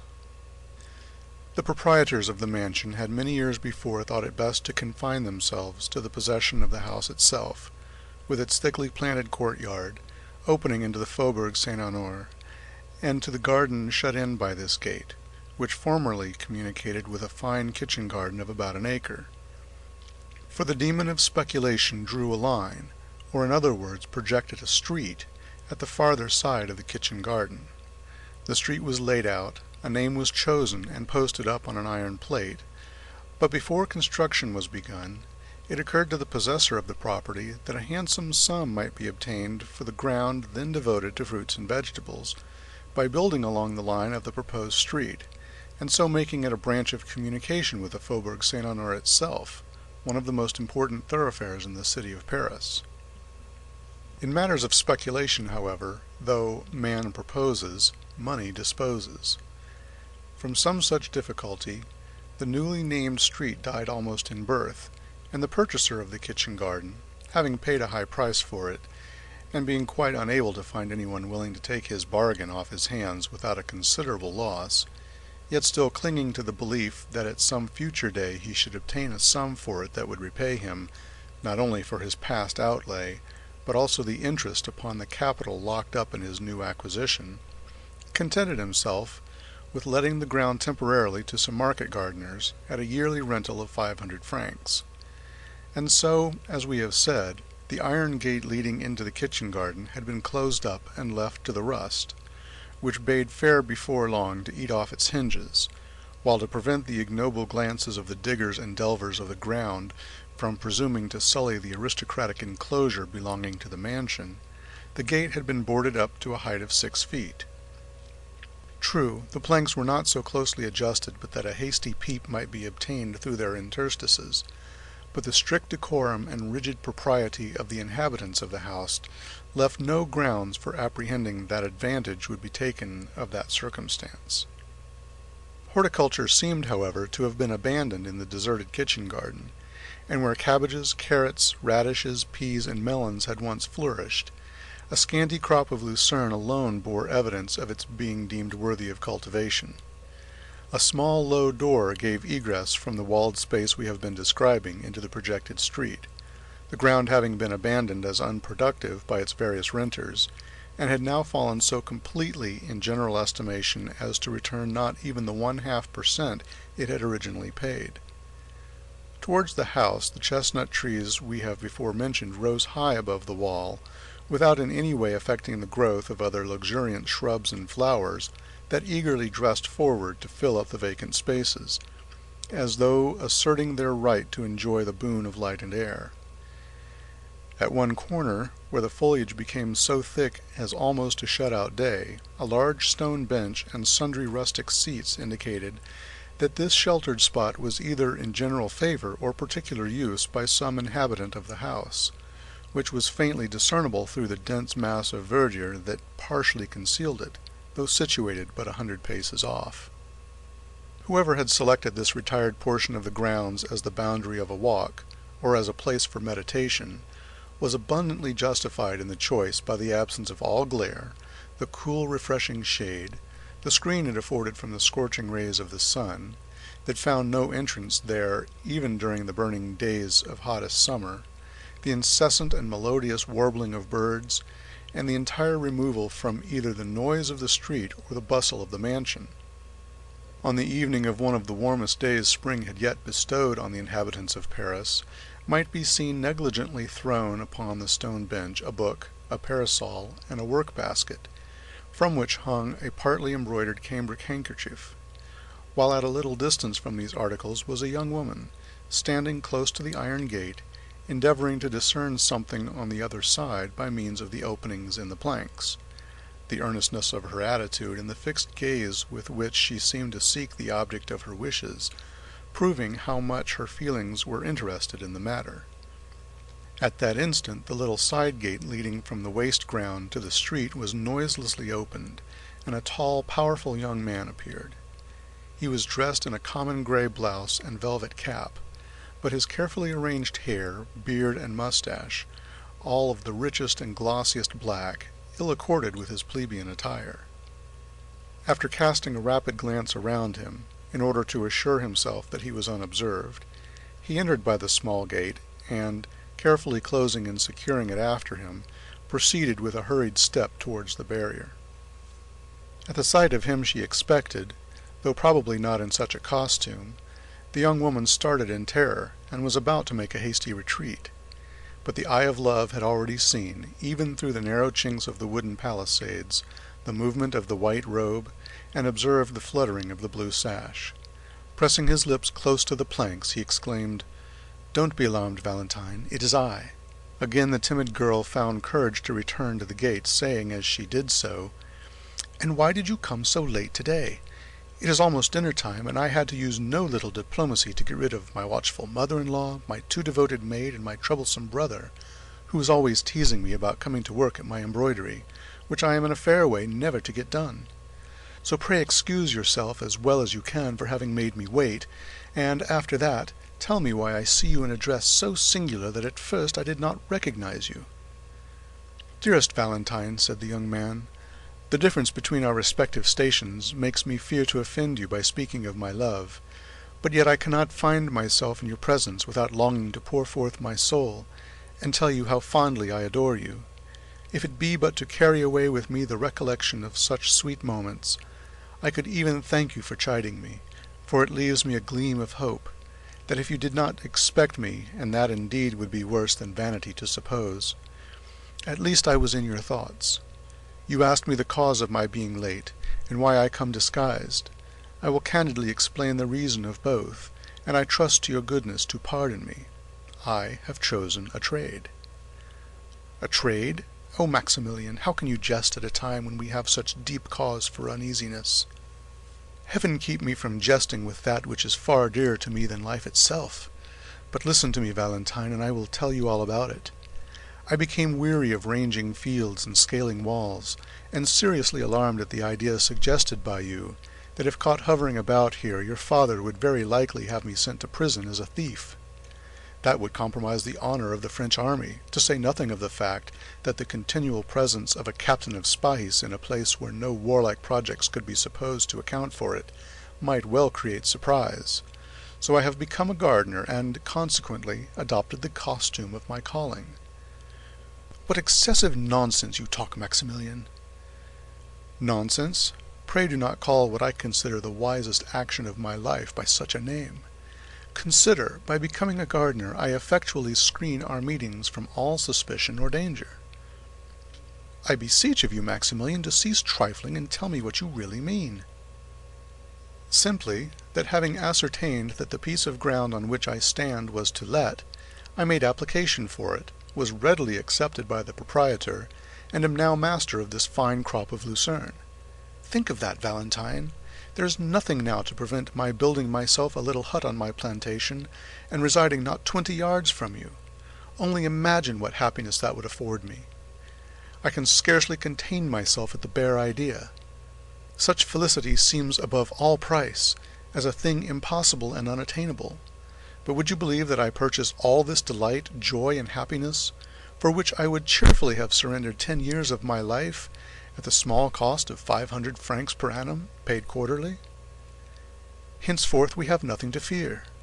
I am on my own ground, and have an undoubted right to place a ladder against the wall, and to look over when I please, without having any apprehensions of being taken off by the police as a suspicious character.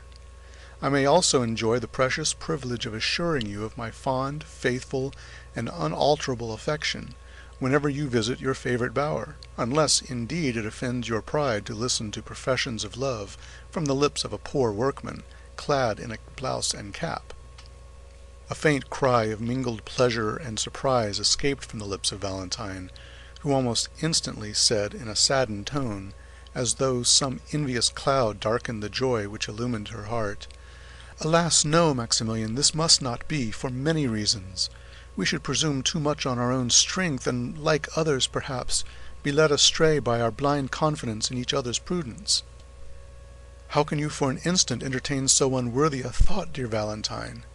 Have I not, from the first blessed hour of our acquaintance, schooled all my words and actions to your sentiments and ideas? And you have, I am sure, the fullest confidence in my honor. When you spoke to me of experiencing a vague and indefinite sense of coming danger, I placed myself blindly and devotedly at your service, asking no other reward than the pleasure of being useful to you. And have I ever since, by word or look, given you cause of regret for having selected me from the numbers that would willingly have sacrificed their lives for you? You told me, my dear Valentine, that you were engaged to Monsieur d'Épinay, and that your father was resolved upon completing the match, and that from his will there was no appeal, as Monsieur de Villefort was never known to change a determination once formed. I kept in the background as you wished, and waited, not for the decision of your heart or my own, but hoping that Providence would graciously interpose in our behalf, and order events in our favor. But what cared I for delays or difficulties, Valentine, as long as you confessed that you loved me, and took pity on me? If you will only repeat that avowal now and then, I can endure anything." "Ah, Maximilian, that is the very thing that makes you so bold, and which renders me at once so happy and unhappy, that I frequently ask myself whether it is better for me to endure the harshness of my mother-in-law, and her blind preference for her own child, or to be, as I now am, insensible to any pleasure save such as I find in these meetings, so fraught with danger to both. "I will not admit that word," returned the young man. "It is at once cruel and unjust. Is it possible to find a more submissive slave than myself? You have permitted me to converse with you from time to time, Valentine, but forbidden my ever following you in your walks or elsewhere. Have I not obeyed? And since I found means to enter this enclosure, to exchange a few words with you through this gate, to be close to you without really seeing you, have I ever asked so much as to touch the hem of your gown, or tried to pass this barrier, which is but a trifle to one of my youth and strength? Never has a complaint or a murmur escaped me. I have been bound by my promises as rigidly as any knight of olden times. Come, come, dearest Valentine, confess that what I say is true, lest I be tempted to call you unjust." "It is true," said Valentine, as she passed the end of her slender fingers through a small opening in the planks, and permitted Maximilian to press his lips to them. "And you are a true and faithful friend, but still you acted from motives of self-interest, my dear Maximilian, for you well knew that from the moment in which you had manifested an opposite spirit all would have been ended between us. You promised to bestow on me the friendly affection of a brother, for I have no friend but yourself on earth, who am neglected and forgotten by my father, harassed and persecuted by my mother-in-law, and left to the sole companionship of a paralyzed and speechless old man, whose withered hand can no longer press mine, and who can speak to me with the eye alone, although there still lingers in his heart the warmest tenderness for his poor grandchild.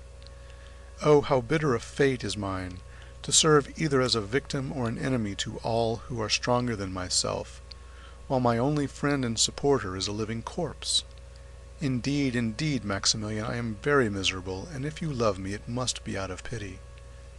"Valentine," replied the young man, deeply affected, "I will not say you are all I love in the world, for I dearly prize my sister and brother-in-law, but my affection for them is calm and tranquil, in no manner resembling what I feel for you. When I think of you, my heart beats fast, the blood burns in my veins, and I can hardly breathe. But I solemnly promise you to restrain all this ardor, this fervor and intensity of feeling, until you yourself shall require me to render them available in serving or assisting you. Monsieur Franz is not expected to return home for a year to come, I am told. In that time many favorable and unforeseen chances may befriend us. Let us, then, hope for the best. Hope is so sweet a comforter. Meanwhile, Valentine, while reproaching me with selfishness, think a little what you have been to me, the beautiful but cold resemblance of a marble Venus. What promise of future reward have you made me for all the submission and obedience I have evinced? None whatever. What granted me? Scarcely more. You tell me of Monsieur Franz d'Épinay, your betrothed lover, and you shrink from the idea of being his wife.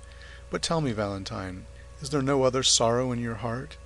You see me devoted to you, body and soul. My life and each warm drop that circles round my heart are consecrated to your service. You know full well that my existence is bound up in yours, that were I to lose you, I would not outlive the hour of such crushing misery. Yet you speak with calmness of the prospect of your being the wife of another. Oh, Valentine, were I in your place, and did I feel conscious as you do of being worshipped, adored, with such a love as mine, 100 times at least should I have passed my hand between these iron bars and said, "Take this hand, dearest Maximilian, and believe that, living or dead, I am yours only and forever." The poor girl made no reply, but her lover could plainly hear her sobs and tears. A rapid change took place in the young man's feelings. "Dearest, dearest Valentine," exclaimed he, "forgive me if I have offended you, and forget the words I spoke if they have unwittingly caused you pain." "No, Maximilian, I am not offended," answered she. "But do you not see what a poor, helpless being I am, almost a stranger and an outcast in my father's house, where even he is seldom seen, whose will has been thwarted, and spirits broken from the age of 10 years, beneath the iron rod so sternly held over me, oppressed, mortified, and persecuted day by day, hour by hour, minute by minute? No person has cared for, even observed my sufferings, nor have I ever breathed one word on the subject save to yourself. Outwardly and in the eyes of the world I am surrounded by kindness and affection, but the reverse is the case. The general remark is, 'Oh, it cannot be expected that one of so stern a character as Monsieur Villefort could lavish the tenderness some fathers do on their daughters. What though she has lost her own mother at a tender age, she has had the happiness to find a second mother in Madame de Villefort. The world, however, is mistaken. My father abandons me from utter indifference, while my mother-in-law detests me with a hatred so much the more terrible because it is veiled beneath a continual smile. "Hate you, sweet Valentine?" exclaimed the young man. "How is it possible for anyone to do that?" "Alas," replied the weeping girl, "I am obliged to own that my mother-in-law's aversion to me arises from a very natural source, her overweening love for her own child, my brother Edward." "But why should it?" "I do not know. But though unwilling to introduce money matters into our present conversation, I will just say this much, that her extreme dislike to me has its origin there, and I much fear she envies me the fortune I enjoy right of my mother, and which will be more than doubled at the death of Monsieur and Madame de Saint-Méran, whose sole heiress I am. Madame de Villefort has nothing of her own, and hates me for being so richly endowed. Alas, how gladly would I exchange the half of this wealth for the happiness of at least sharing my father's love. God knows, I would prefer sacrificing the whole, so that it would obtain me a happy and affectionate home." "Poor Valentine!" "I seem to myself as though living a life of bondage, yet at the same time am so conscious of my own weakness that I fear to break the restraint in which I am held, lest I fall utterly helpless. Then, too, my father is not a person whose orders may be infringed with impunity. Protected as he is by his high position and firmly established reputation for talent and unswerving integrity, no one could oppose him. He is all-powerful even with the king. He would crush you at a word. Dear Maximilian, believe me when I assure you that if I do not attempt to resist my father's commands, it is more on your account than my own." "But why, Valentine, do you persist in anticipating the worst? Why picture so gloomy a future?" "Because I judge it from the past." "Still, consider that, although I may not be, strictly speaking, what is termed an illustrious match for you, I am, for many reasons, not altogether so much beneath your alliance. The days when such distinctions were so nicely weighed and considered no longer exist in France, and the first families of the monarchy have intermarried with those of the empire. The aristocracy of the lance has allied itself with the nobility of the cannon. Now I belong to this last-named class, and certainly my prospects of military preferment are most encouraging as well as certain. My fortune, though small, is free and unfettered, and the memory of my late father is respected in our country, Valentine, as that of the most upright and honorable merchant of the city. I say our country because you were born not far from Marseilles." "Don't speak of Marseilles, I beg of you, Maximilian. That one word brings back my mother to my recollection, my angel mother who died too soon for myself and all who knew her, but who, after watching over her child during the brief period allotted to her in this world, now, I fondly hope, watches from her home in heaven. Oh, if my mother were still living, there would be nothing to fear, Maximilian, for I would tell her that I loved you, and she would protect us." "I fear, Valentine," replied the lover, "that were she living I should never have had the happiness of knowing you. You would then have been too happy to have stooped from your grandeur to bestow a thought on me." "Now it is you who are unjust, Maximilian," cried Valentine. "But there is one thing I wish to know." "And what is that?" inquired the young man, perceiving that Valentine hesitated. "Tell me truly, Maximilian, whether in former days, when our fathers dwelt at Marseilles, there was ever any misunderstanding between them." "Not that I am aware of," replied the young man, "unless, indeed, any ill feeling might have arisen from their being of opposite parties. Your father was, as you know, a zealous partisan of the Bourbons, while mine was wholly devoted to the Emperor. There could not possibly be any other difference between them, but why do you ask?" "I will tell you," replied the young girl, "for it is but right you should know. Well, on the day when your appointment as an officer of the Legion of Honor was announced in the papers, we were all sitting with my grandfather, Monsieur Noirtier. Monsieur Danglars was there also. You recollect Monsieur Danglars, do you not, Maximilian, the banker, whose horses ran away with my mother-in-law and little brother and very nearly killed them? While the rest of the company were discussing the approaching marriage of Mademoiselle Danglars, I was reading the paper to my grandfather, but when I came to the paragraph about you, although I had done nothing else but read it over to myself all the morning, you know you had told me all about it the previous evening, I felt so happy and yet so nervous at the idea of speaking your name aloud, and before so many people, that I really think I should have passed it over, but for the fear that my doing so might create suspicions as to the cause of my silence. So I summoned up all my courage and read it as firmly and as steadily as I could. Dear Valentine. Well, would you believe it? Directly my father caught the sound of your name, he turned round quite hastily, and, like a poor silly thing, I was so persuaded that everyone must be as much affected as myself by the utterance of your name, that I was not surprised to see my father start, and almost tremble, but I even thought, though that surely must have been a mistake, that Monsieur Danglars trembled too. Moral, moral, cried my father. Stop a bit. Then knitting his brows into a deep frown, he added, Surely this cannot be one of the Morel family who lived at Marseilles, and gave us so much trouble from their violent Bonapartism, I mean about the year 1815. Yes, replied Monsieur Danglars, I believe he is the son of the old shipowner. Indeed, answered Maximilian, and what did your father say then, Valentine? Oh, such a dreadful thing that I don't dare to tell you. Always tell me everything, said Maximilian with a smile. Ah, continued my father, still frowning, their idolized emperor treated these madmen as they deserved. He called them food for powder, which was precisely all they were good for, and I am delighted to see that the present government have adopted this salutary principle with all its pristine vigor.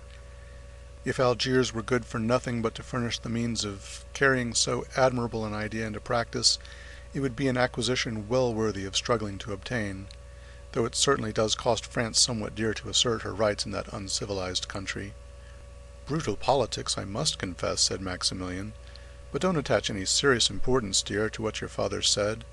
My father was not a bit behind yours in that sort of talk. Why, said he, does not the emperor, who has devised so many clever and efficient modes of improving the art of war, organize a regiment of lawyers, judges, and legal practitioners, sending them in the hottest fire the enemy could maintain, and using them to save better men?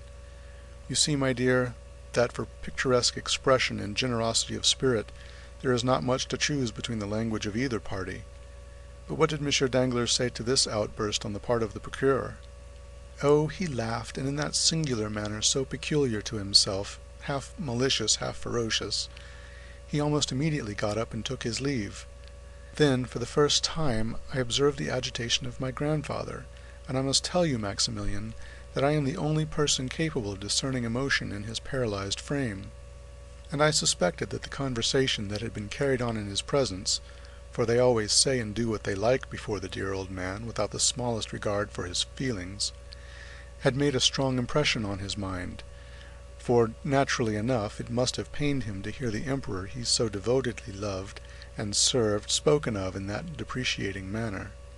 The name of Monsieur Noirtier, interposed Maximilian, is celebrated throughout Europe. He was a statesman of high standing, and you may or may not know, Valentine, that he took a leading part in every Bonapartist conspiracy set on foot during the restoration of the Bourbons. Oh, I have often heard whispers of such things that seem to me most strange. The father a Bonapartist, the son a Royalist. What can have been the reason of so singular a difference in parties and politics?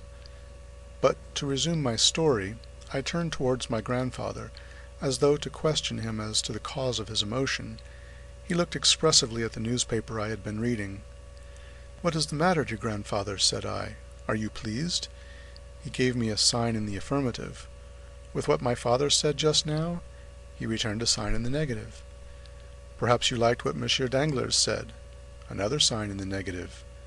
"Oh, then you were glad to hear that Monsieur Morel, I didn't dare to say Maximilian, had been made an officer of the Legion of Honor?" He signified assent. "Only think of the poor old man's being so pleased to think that you, who were a perfect stranger to him, had been made an officer of the Legion of Honor. Perhaps it was a mere whim on his part, for he is falling, they say, into second childhood, but I love him for showing so much interest in you." "How singular," murmured Maximilian. "Your father hates me, while your grandfather, on the contrary? What strange feelings are aroused by politics!" "Hush!" cried Valentine suddenly. "Someone is coming." Maximilian leaped at one bound into his crop of lucerne, which he began to pull up in the most ruthless way, under the pretext of being occupied in weeding it. "Mademoiselle! Mademoiselle!" exclaimed a voice from behind the trees. "Madame is searching for you everywhere. There is a visitor in the drawing-room." "A visitor?" inquired Valentine, much agitated. "Who is it?" "Some grand personage, a prince, I believe they said, the Count of Monte Cristo." "I will come directly," cried Valentine aloud. The name of Monte Cristo sent an electric shock through the young man on the other side of the iron gate, to whom Valentine's "I am coming" was the customary signal of farewell. "Now then," said Maximilian, leaning on the handle of his spade, "I would give a good deal to know." And at his name, as may be easily imagined, the whole house was in confusion. Madame de Villefort, who was alone in her drawing-room when the Count was announced, desired that her son might be brought thither, instantly to renew his thanks to the Count; and Edward, who heard this great personage talked of for 2 whole days, made all possible haste to come to him, not from obedience to his mother or out of any feeling of gratitude to the Count, but from sheer curiosity, and that some chance remark might give him the opportunity for making one of the impertinent speeches which made his mother say, "Oh, that naughty child, but I can't be severe with him, he is really so bright." After the usual civilities, the Count inquired after Monsieur de Villefort. "My husband dines with the Chancellor," replied the young lady. "He has just gone, and I am sure he'll be exceedingly sorry not to have had the pleasure of seeing you before he went." 2 visitors who were there when the Count arrived, having gazed at him with all their eyes, retired after that reasonable delay which politeness admits and curiosity requires. "What is your sister Valentine doing?" inquired Madame de Villefort of Edward. "Tell someone to bid her come here, that I may have the honor of introducing her to the Count." "You have a daughter, then, madame?" inquired the Count. "Very young, I presume?" "The daughter of Monsieur de Villefort by his first marriage," replied the young wife, "a fine, well-grown girl." "But melancholy," interrupted Master Edward, snatching the feathers out of the tail of a splendid paroquet that was screaming on its gilded perch, in order to make a plume for his hat. Madame de Villefort merely cried, "Be still, Edward." She then added, "This young madcap is, however, very nearly right, and merely re-echoes what he has heard me say with pain 100 times. For Mademoiselle de Villefort is, in spite of all we can do to rouse her, of a melancholy disposition and taciturn habit, which frequently injure the effect of her beauty. But what detains her? Go, Edward, and see." "Because they are looking for her where she is not to be found." "And where are they looking for her?" "With Grandpapa Noirtier." "And do you think she is not there?" "No, no, no, no, no, she is not there," replied Edward, singing his words. "And where is she, then? If you know, why don't you tell?" "She is under the big chestnut tree," replied the spoiled brat, as he gave, in spite of his mother's commands, live flies to the parrot, which seemed keenly to relish such fare. Madame de Villefort stretched out her hand to ring, intending to direct her waiting-maid to the spot where she would find Valentine, when the young lady herself entered the apartment. She appeared much dejected, and any person who considered her attentively might have observed the traces of recent tears in her eyes. Valentine, whom we have in the rapid march of our narrative presented to our readers without formally introducing her, was a tall and graceful girl of 19, with bright chestnut hair, deep blue eyes, and that reposeful air of quiet distinction which characterized her mother. Her white and slender fingers, her pearly neck, her cheeks tinted with varying hues, reminded one of the lovely English women who have been so poetically compared in their manner to the gracefulness of a swan. She entered the apartment, and seeing near her stepmother the stranger of whom she had already heard so much, saluted him without any girlish awkwardness, or even lowering her eyes, and with an elegance that redoubled the Count's attention. He rose to return the salutation. "Mademoiselle de Villefort, my daughter-in-law," said Madame de Villefort to Monte Cristo, leaning back on her sofa and motioning toward Valentine with her hand. "And Monsieur de Monte Cristo, King of China, Emperor of Cochin China," said the young imp, looking slyly towards his sister. Madame de Villefort at this really did turn pale, and was very nearly angry with this household plague who answered to the name of Edward, But the Count, on the contrary, smiled and appeared to look at the boy complacently, which caused the maternal heart to bound again with joy and enthusiasm. "But, madame," replied the Count, continuing the conversation, and looking by turns at Madame de Villefort and Valentine, "have I not already had the honor of meeting yourself and Mademoiselle before? I could not help thinking so just now. The idea came over my mind, and as Mademoiselle entered, the sight of her was an additional ray of light thrown on a confused remembrance. Excuse the remark." "I do not think it likely, sir. Mademoiselle de Villefort is not very fond of society, and we very seldom go out," said the young lady. "Then it was not in society that I met with Mademoiselle or yourself, madame, or this charming little merry boy. Besides, the Parisian world is entirely unknown to me, for, as I believe I told you, I have been in Paris but very few days." "No, but perhaps you will permit me to call to mind. Stay." The Count placed his hand on his brow as if to collect his thoughts. "No, it was somewhere away from here. It was, I do not know, but it appears that this recollection is connected with a lovely sky and some religious fate. Mademoiselle was holding flowers in her hand, the interesting boy was chasing a beautiful peacock in a garden, and you, madame, were under the trellis of some arbor. Pray come to my aid, madame. Do not these circumstances appeal to your memory?" "No, indeed," replied Madame de Villefort, "and yet it appears to me, sir, that if I had met you anywhere, the recollection of you must have been imprinted on my memory." "Perhaps the Count saw us in Italy," said Valentine timidly. "Yes, in Italy. It was in Italy most probably," replied Monte Cristo. "You have traveled then in Italy, mademoiselle?" "Yes, madame and I were there 2 years ago. The doctors, anxious for my lungs, had prescribed the air of Naples. We went by Bologna, Perugia, and Rome." "Ah, yes, true, mademoiselle," exclaimed Monte Cristo, as if this simple explanation was sufficient to revive the recollection he sought.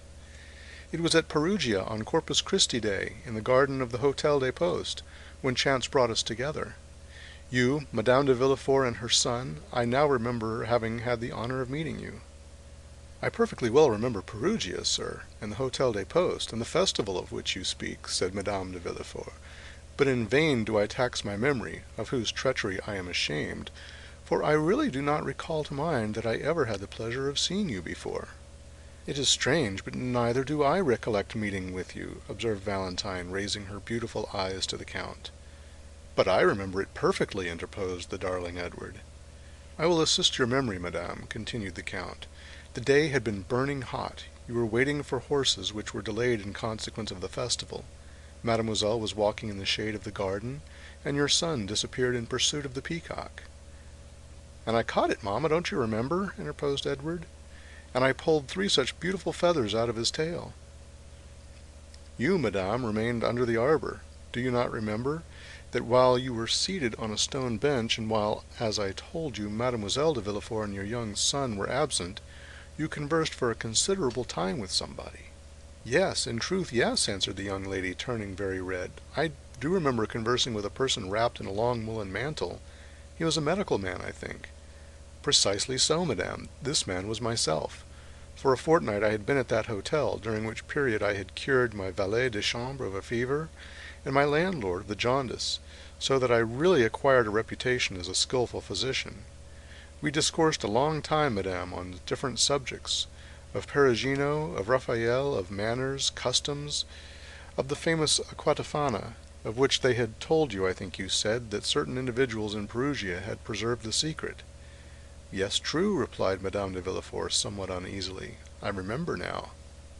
"I do not recollect now all the various subjects of which we discoursed, madame," continued the Count with perfect calmness, "but I perfectly remember that, falling into the error which others had entertained respecting me, you consulted me as to the health of Mademoiselle de Villefort."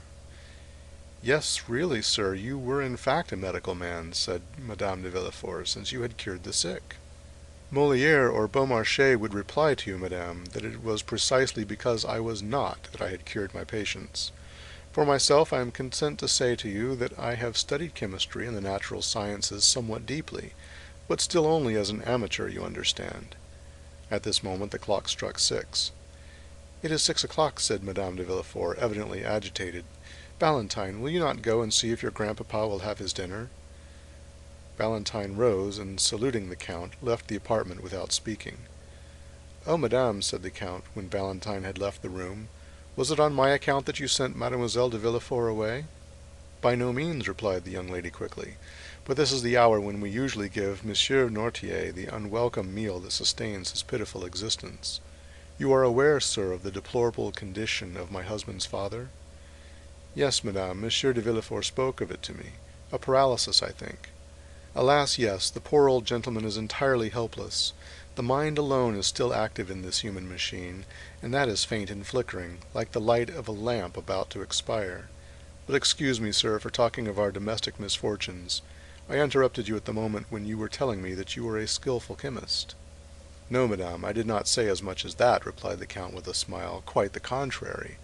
I have studied chemistry because, having determined to live in Eastern climates, I have been desirous of following the example of King Mithridates." "Mithridates Rex Ponticus," said the young scamp as he tore some beautiful portraits out of a splendid album. "The individual who took cream in his cup of poison every morning at breakfast." "Edward, you naughty boy!" exclaimed Madame de Villefort, snatching the mutilated book from the urchin's grasp. "You are positively past bearing. You really disturb the conversation. Go, leave us, and join your sister Valentine in dear Grandpapa Noirtier's room." "The album," said Edward sulkily. "What do you mean, the album?" "I want the album." "How dare you tear out the drawings?" "Oh, it amuses me." "Go! Go at once."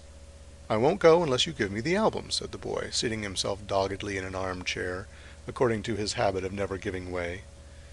"Take it, then, and pray disturb us no longer," said Madame de Villefort, giving the album to Edward, who then went towards the door, led by his mother. The Count followed her with his eyes. "Let us see if she shuts the door after him," he muttered. Madame de Villefort closed the door carefully after the child, the Count appearing not to notice her. Then, casting a scrutinizing glance around the chamber, the young wife returned to her chair, in which she seated herself. "Allow me to observe, madame," said the Count, with that kind tone he could assume so well, "you are really very severe with that dear, clever child." "Oh, sometimes severity is quite necessary," replied Madame de Villefort, with all a mother's real firmness. "It was his Cornelius Nepos that Master Edward was repeating, when he referred to King Mithridates," continued the Count, "and you interrupted him in a quotation which proves that his tutor has by no means neglected him, for your son is really advanced for his years." "The fact is, Count," answered the mother, agreeably flattered, "he has great aptitude, and learns all that is set before him. He has but one fault, he is somewhat wilful. But really, on referring for the moment to what he said, do you truly believe that Mithridates used these precautions, and that these precautions were efficacious?" "I think so, madame, because I myself have made use of them, that I might not be poisoned at Naples, at Palermo, and at Smyrna, that is to say, on 3 several occasions when, but for these precautions, I must have lost my life." "And your precautions were successful?" "Completely so." "Yes, I remember now your mentioning to me at Perugia something of this sort." "Indeed?" said the Count with an air of surprise, remarkably well counterfeited. "I really did not remember." "I inquired of you if poisons acted equally and with the same effect on men of the North as on men of the South, and you answered me that the cold and sluggish habits of the North did not present the same aptitude as the rich and energetic temperaments of the natives of the South." "And that is the case," observed Monte Cristo. "I have seen Russians devour without being visibly inconvenienced vegetable substances which would infallibly have killed a Neapolitan or an Arab." "And you really believe the result would be still more sure with us than in the East? And in the midst of our fogs and rains a man would habituate himself more easily than in a warm latitude to this progressive absorption of poison?" "Certainly, it being at the same time perfectly understood that he should have been duly fortified against the poison to which he had not been accustomed." "Yes, I understand that. And how would you habituate yourself, for instance, or rather, how did you habituate yourself to it?" "Oh, very easily. Suppose you knew beforehand the poison that would be made use of against you. Suppose the poison was, for instance, brucine." "Brucine is extracted from the false Angostura, is it not?" inquired Madame de Villefort. "Precisely, madame," replied Monte Cristo. "But I perceive I have not much to teach you. Allow me to compliment you on your knowledge. Such learning is very rare among ladies." "Oh, I am aware of that," said Madame de Villefort, "but I have a passion for the occult sciences. which speak to the imagination like poetry, and are reducible to figures like an algebraic equation. But go on, I beg of you. What you say interests me to the greatest degree." "Well," replied Monte Cristo, "suppose, then, that this poison was brucine, and you were to take a milligram the first day, 2 milligrams the second day, and so on. Well, at the end of 10 days you would have taken a centigram.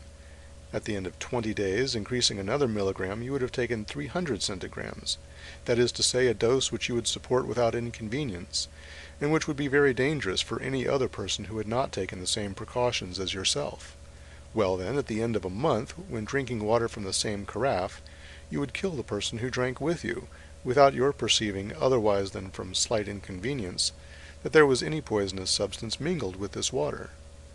Do you know any other counterpoisons? I do not." "I have often read and read again the history of Mithridates," said Madame de Villefort in a tone of reflection, "and had always considered it a fable." "No, madame, contrary to most history, it is true. But what you tell me, madame, what you inquire of me, is not the result of a chance query. For 2 years ago you asked me the same questions, and said then that for a very long time this history of Mithridates had occupied your mind." "True, sir. The 2 favorite studies of my youth were botany and mineralogy, and subsequently, when I learned that the use of simples frequently explained the whole history of a people, and the entire life of individuals in the East, as flowers betoken and symbolize a love affair, I have regretted that I was not a man, that I might have been a Flamel, a Fontana, or a Cabanis." "And the more, madame," said Monte Cristo, "as the Orientals do not confine themselves, as did Mithridates, to make a cuirass of his poisons, but they also made them a dagger. Science becomes in their hands not only a defensive weapon, but still more frequently an offensive one. The one serves against all their physical sufferings, the other against all their enemies. With opium, belladonna, brucea, snakewood, and the cherry laurel, they put to sleep all who stand in their way. There is not one of these women, Egyptian, Turkish, or Greek, whom here you call good women, who do not know how by means of chemistry to stupefy a doctor, and in psychology to amaze a confessor."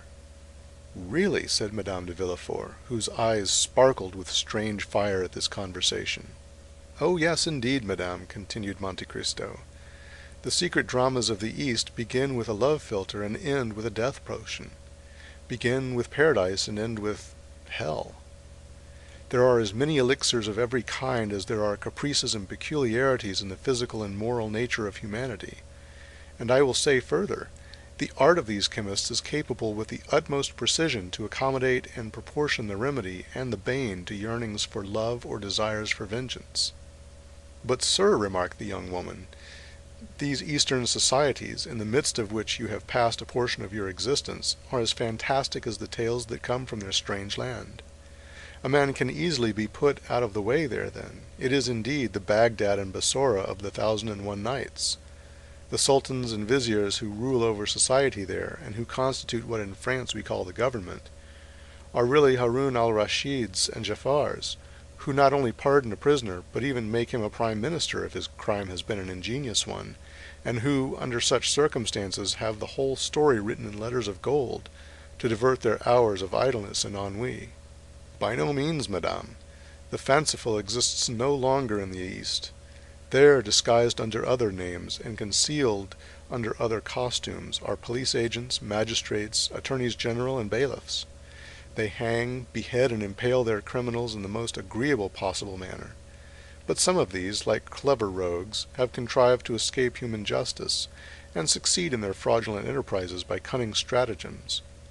Amongst us a simpleton, possessed by the demon of hate or cupidity, who has an enemy to destroy or some near relation to dispose of, goes straight to the grocers or druggists, gives a false name which leads more easily to his detection than his real one, and under the pretext that the rats prevent him from sleeping, purchases 5 or 6 grams of arsenic.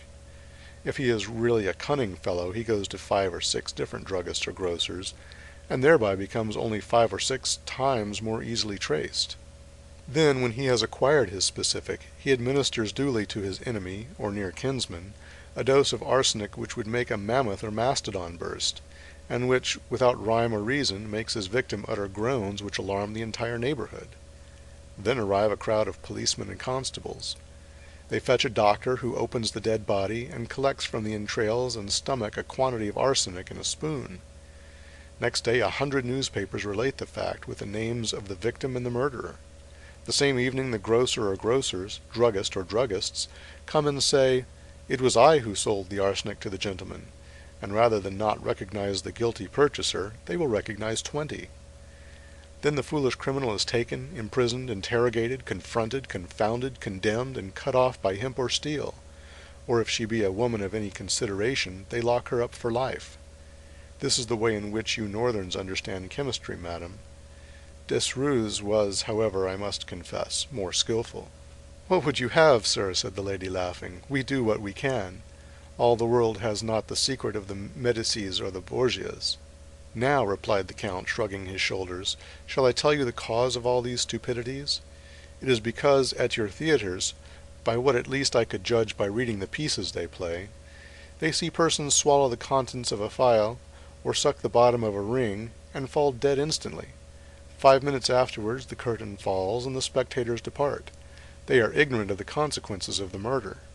They see neither the police commissary with his badge of office, nor the corporal with his 4 men, and so the poor fools believe that the whole thing is as easy as lying.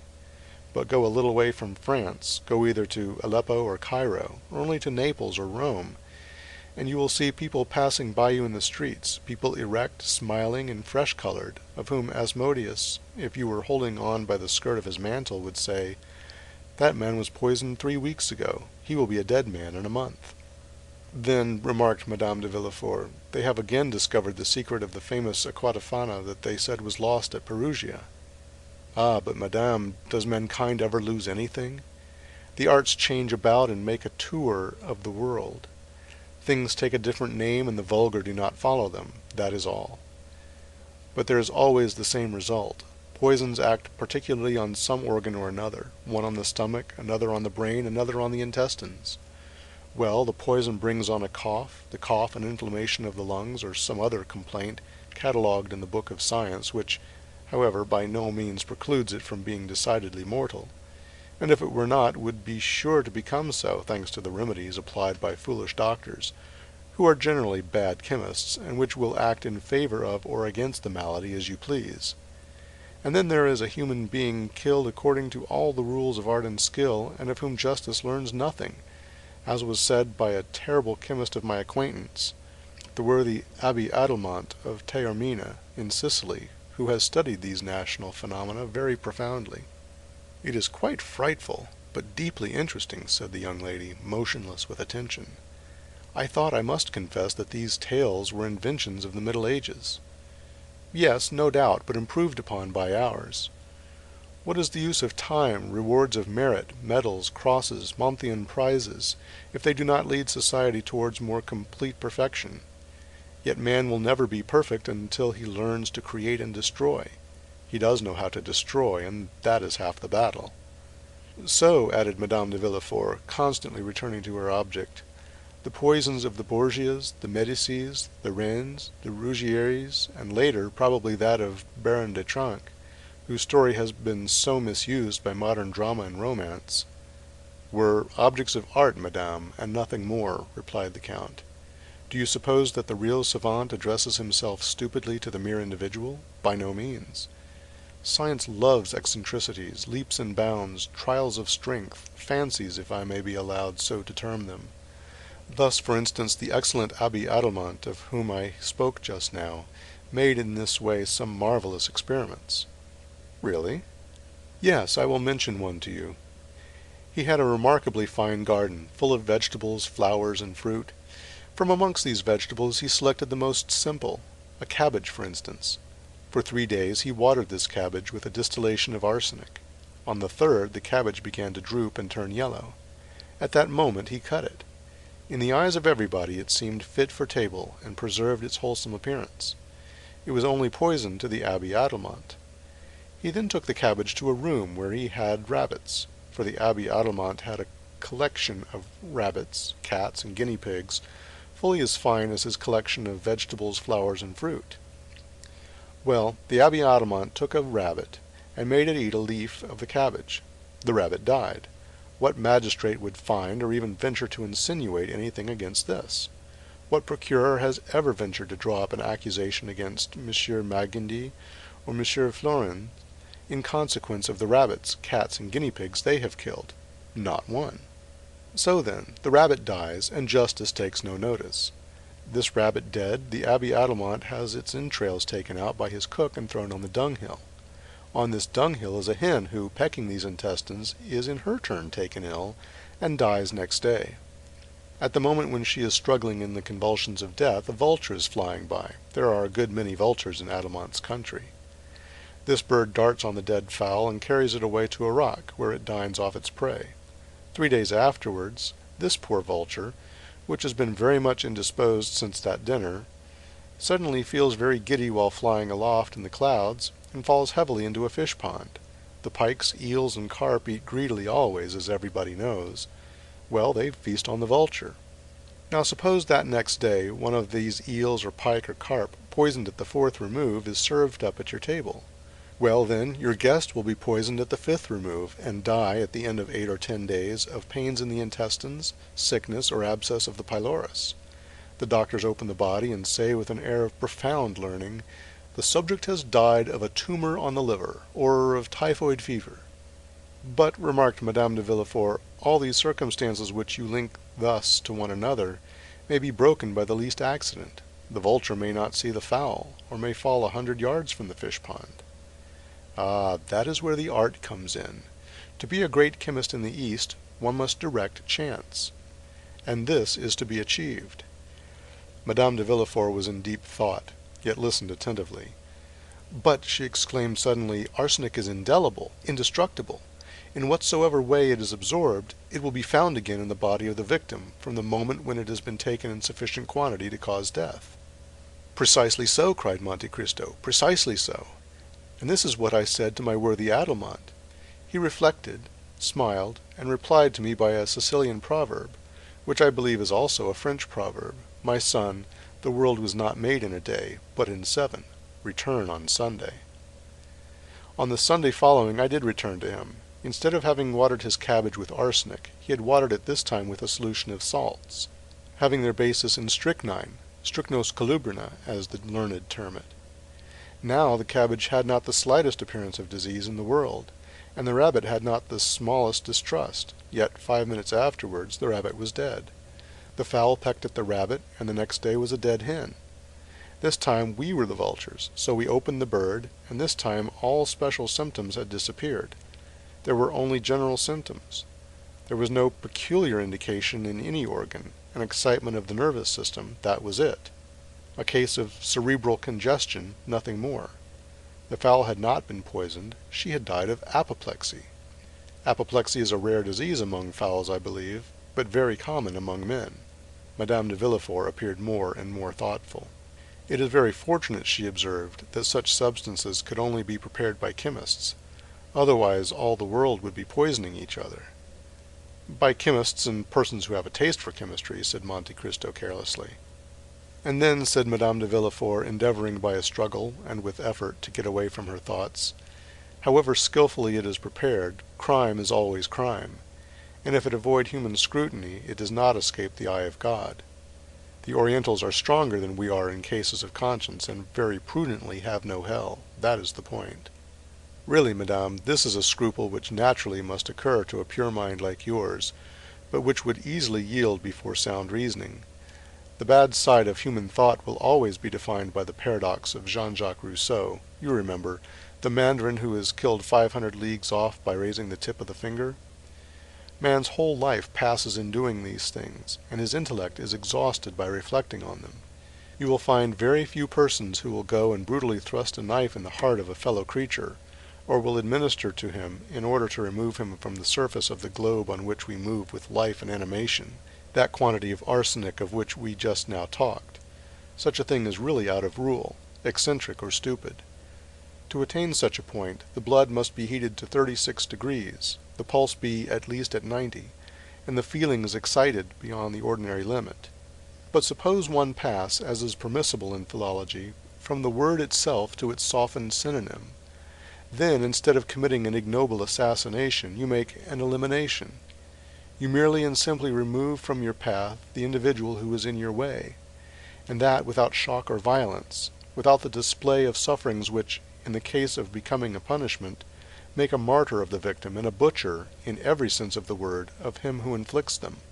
Then there will be no blood, no groans, no convulsions, and above all no consciousness of that horrid and compromising moment of accomplishing the act. Then one escapes the clutch of the human law, which says, "Do not disturb society." This is the mode in which they manage these things, and succeed in Eastern climes, where there are grave and phlegmatic persons who care very little for the questions of time and conjunctures of importance. "Yet conscience remains," remarked Madame de Villefort in an agitated voice, and with a stifled sigh. "Yes," answered Monte Cristo, "happily, yes, conscience does remain, and if it did not, how wretched we should be. After every action requiring exertion, it is conscience that saves us, for it supplies us with 1,000 good excuses, of which we alone are judges, and these reasons, howsoever excellent in producing sleep, would avail us but very little before a tribunal, when we were tried for our lives. Thus Richard III, for instance, was marvelously served by his conscience after the putting away of the 2 children of Edward IV. In fact, he could say, 'These 2 children of a cruel and persecuting king, who have inherited the vices of their father, which I alone could perceive in their juvenile propensities, these 2 children are impediments in my way of promoting the happiness of the English people, whose unhappiness they, the children, would infallibly have caused.' Thus was Lady Macbeth served by her conscience, when she sought to give her son, and not her husband, whatever Shakespeare may say, a throne. Ah, maternal love is a great virtue, a powerful motive, so powerful that it excuses a multitude of things, even if, after Duncan's death, Lady Macbeth had been at all pricked by her conscience." Madame de Villefort listened with avidity to these appalling maxims and horrible paradoxes, delivered by the Count with that ironical simplicity which was peculiar to him. After a moment's silence, the lady inquired, "Do you know, my dear Count," she said, "that you are a very terrible reasoner, and that you look at the world through a somewhat distempered medium? Have you really measured the world by scrutinies, or through alembics and crucibles?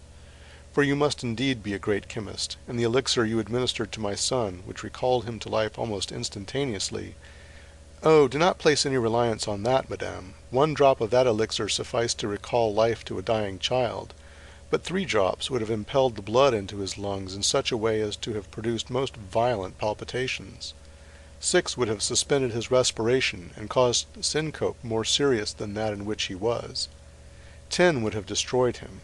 You know, madame, how suddenly I snatched him from those phials at which he so imprudently touched.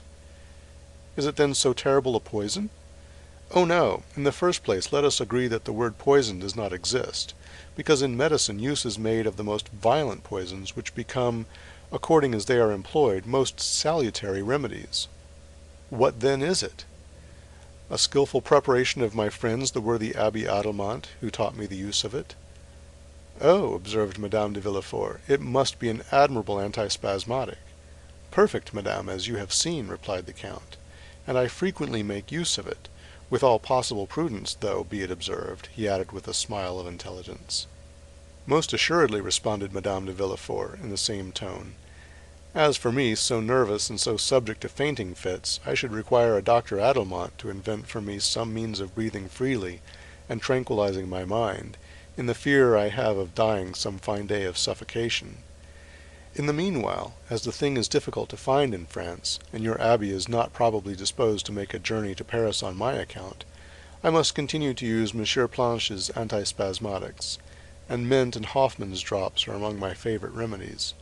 Here are some lozenges which I have made up on purpose. They are compounded doubly strong." Monte Cristo opened the tortoise-shell box which the lady presented to him, and inhaled the odor of the lozenges with the air of an amateur who thoroughly appreciated their composition. "They are indeed exquisite," he said, "but as they are necessarily submitted to the process of deglutition, a function which it is frequently impossible for a fainting person to accomplish, I prefer my own specific." "Undoubtedly, and so should I prefer it after the effects I have seen produced, but of course it is a secret, and I am not so indiscreet as to ask it of you." "But I," said Monte Cristo, rising as he spoke, "I am gallant enough to offer it to you." "How kind you are! Only remember one thing. A small dose is a remedy, a large one is poison. One drop will restore life, as you have seen. 5 or 6 will inevitably kill, and in a way the more terrible inasmuch as, poured into a glass of wine, it would not in the slightest degree affect its flavor. But I say no more, madame. It is really as if I were prescribing for you." The clock struck 6:30, and a lady was announced, a friend of Madame de Villefort, who came to dine with her.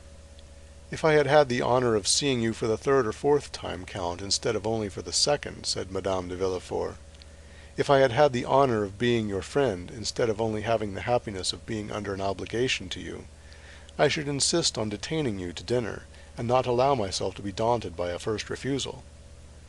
"A thousand thanks, madame," replied Monte Cristo, "but I have an engagement which I cannot break. I have promised to escort to the Academy a Greek princess of my acquaintance, who has never seen your grand opera, and who relies on me to conduct her thither." "Adieu, then, sir, and do not forget the prescription." "Ah, in truth, madame, to do that I must forget the hour's conversation I have had with you, which is indeed impossible." Monte Cristo bowed and left the house. Madame de Villefort remained immersed in thought. "He is a very strange man," she said, "and in my opinion is himself the Adelmont he talks about." As to Monte Cristo, the result had surpassed his utmost expectations. "Good," said he, as he went away, "this is a fruitful soil, and I feel—" The pretext of an opera engagement was so much the more feasible, as there chanced to be on that very night a more than ordinary attraction at the Académie Royale. Levasseur, who had been suffering under severe illness, made his reappearance in the character of Bertrand, and, as usual, the announcement of the most admired production of the favorite composer of the day had attracted a brilliant and fashionable audience. Morcerf, like most other young men of rank and fortune, had his orchestra stall, with the certainty of always finding a seat in at least a dozen of the principal boxes occupied by persons of his acquaintance. He had, moreover, his right of entry into the omnibus box.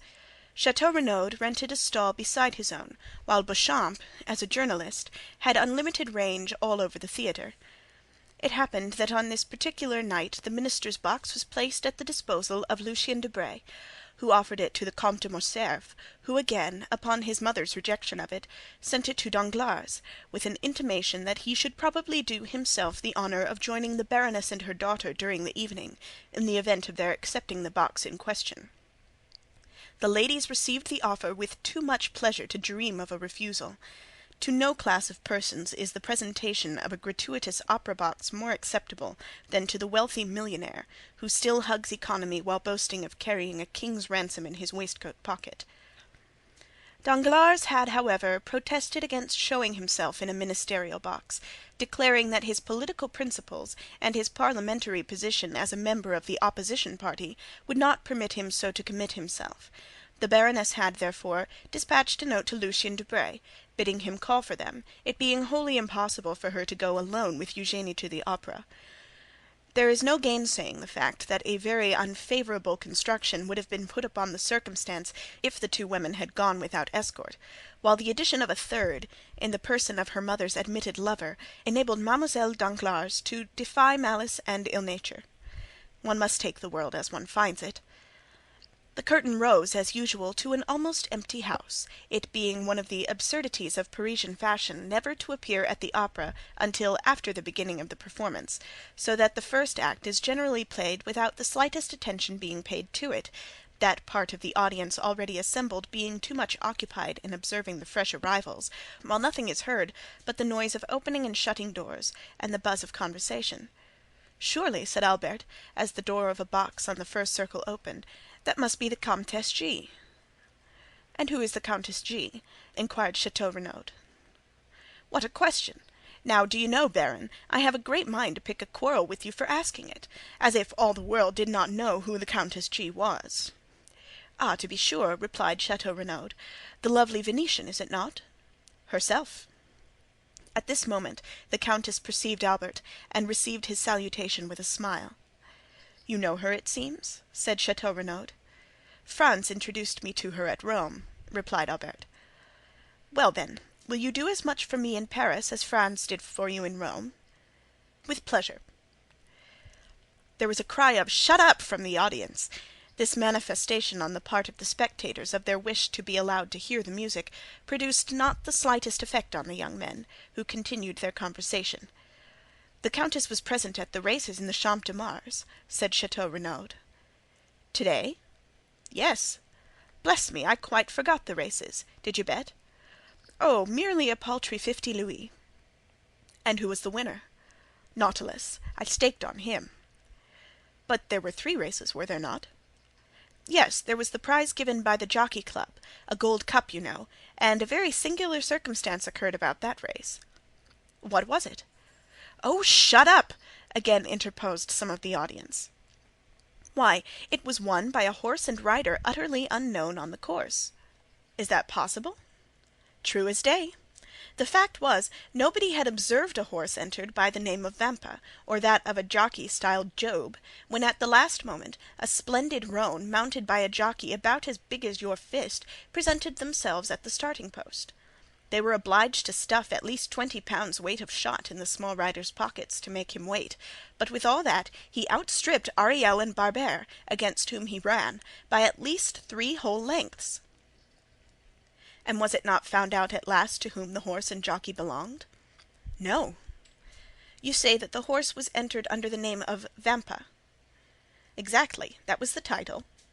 "Then," answered Albert, "I am better informed than you are, and know who the owner of that horse was." "Shut up!" cried the pit in chorus. And this time the tone and manner in which the command was given betokened such growing hostility that the 2 young men perceived for the first time that the mandate was addressed to them. Leisurely turning around, they calmly scrutinized the various countenances around them, as though demanding some one person who would take upon himself the responsibility of what they deemed excessive impertinence. But as no one responded to the challenge, the friends turned again to the front of the theatre, and affected to busy themselves with the stage. At this moment the door of the minister's box opened, and Madame Danglars, accompanied by her daughter, entered, escorted by Lucien Debray, who assiduously conducted them to their seats. "Ha, ha!" said Chateau Renaud. "Here come some friends of yours, Viscount. Oh, what are you looking at there? Don't you see they are trying to catch your eye?" Albert turned round, just in time to receive a gracious wave of the fan from the Baroness. As for Mademoiselle Eugénie, she scarcely vouchsafed to waste the glances of her large black eyes even upon the business of the stage. "I tell you what, my dear fellow," said Chateau Renaud, "I cannot imagine what objection you can possibly have to Mademoiselle Danglars, that is, setting aside her want of ancestry and somewhat inferior rank, which, by the way, I don't think you care very much about. Barring all that, now, I mean to say, she is a deuced fine girl." "Handsome, certainly," replied Albert, "but not to my taste, which I confess inclines to something softer, gentler, and more feminine." "Ah, well," exclaimed Chateau Renaud, who, because he had seen his 30th summer, fancied himself duly warranted in assuming a sort of paternal air with his more youthful friend, "you young people are never satisfied. Why, what would you have more? Your parents have chosen you a bride built on the model of Diana the Huntress, and yet you are not content." "No, for that very resemblance affrights me. I should have liked something more in the manner of the Venus of Milo or Capua, but this chase-loving Diana, continually surrounded by her nymphs, gives me a sort of alarm lest she should some day bring on me the fate of Actaeon." And indeed, it required but one glance at Mademoiselle Danglars to comprehend the justness of Morcerf's remark. She was beautiful, but her beauty was of too marked and decided a character to please a fastidious taste. Her hair was raven black, but its natural waves seemed somewhat rebellious. Her eyes, of the same color as her hair, were surmounted by well-arched brows, whose great defect, however, consisted in an almost habitual frown, while her whole physiognomy wore that expression of firmness and decision so little in accordance with the gentler attributes of her sex. Her nose was precisely what a sculptor would have chosen for a chiseled Juno. Her mouth, which might have been found fault with as too large, displayed teeth of pearly whiteness, rendered still more conspicuous by the brilliant carmine of her lips, contrasting vividly with her naturally pale complexion. But that which completed the almost masculine look Morcerf found so little to his taste was a dark mole, of much larger dimensions than those freaks of nature generally are, placed just at the corner of her mouth, and the effect tended to increase the expression of self-dependence that characterized her countenance. The rest of Mademoiselle Eugénie's person was in perfect keeping with the head just described. She indeed reminded one of Diana, as Château Renaud observed, but her bearing was more haughty and resolute. As regarded her attainments, the only fault to be found with them was the same that a fastidious connoisseur might have found with her beauty, that they were somewhat too erudite and masculine for so young a person. She was a perfect linguist, a first-rate artist, wrote poetry and composed music. To the study of the latter she professed to be entirely devoted, following it with an indefatigable perseverance, assisted by a schoolfellow, a young woman without fortune, whose talent promised to develop into remarkable powers as a singer. It was rumoured that she was an object of almost paternal interest to one of the principal composers of the day, who excited her to spare no pains in the cultivation of her voice, which might hereafter prove a source of wealth and independence. But this counsel effectually decided Mademoiselle Danglars never to commit herself by being seen in public with one destined for a theatrical life. And acting upon this principle, the banker's daughter, though perfectly willing to allow Mademoiselle Louise Tarmélie, that was the name of the young virtuosa, to practice with her through the day, took especial care not to be seen in her company. Still, though not actually received at the Hôtel Danglars in the light of an acknowledged friend, Louise was treated with far more kindness and consideration than is usually bestowed on a governess. The curtain fell almost immediately after the entrance of Madame Danglars into her box. The band quitted the orchestra for the accustomed half-hour's interval allowed between acts, and the audience were left at liberty to promenade the salon or the lobbies, or to pay and receive visits in their respective boxes. Morcerf and Château Renaud were among the first to avail themselves of this permission. For an instant the idea struck Madame Danglars that this eagerness on the part of the young viscount arose from his impatience to join her party, and she whispered her expectations to her daughter, that Albert was hurrying to pay his respects to them. Mademoiselle Eugénie, however, merely returned a dissenting movement of the head, while with a cold smile she directed the attention of her mother to an opposite box on the first circle, in which sat the Countess G., and where Morcerf had just made his appearance. "So we meet again, my travelling friend, do we?" cried the Countess, extending her hand to him with all the warmth and cordiality of old acquaintance. "It was really very good of you to recognize me so quickly, and still more to bestow your first visit on me." "Be assured," replied Albert, "that if I had been aware of your arrival in Paris, and had known your address, I should have paid my respects to you before this. Allow me to introduce my friend, Baron de Château Renaud, one of the few true gentlemen now to be found in France, and from whom I have just learned that you were a spectator of the races in the Champ de Mars yesterday." Château Renaud bowed to the Countess. "So you were at the races, Baron?" inquired the Countess eagerly. "Yes, madame." "Well, then," pursued Madame G., with considerable animation, "you can probably tell me who won the Jockey Club stakes." "I'm sorry to say I cannot," replied the Baroness, "and I was just asking the same question of Albert." "Are you very anxious to know, Countess?" asked Albert. "To know what?" "The name of the owner of the winning horse."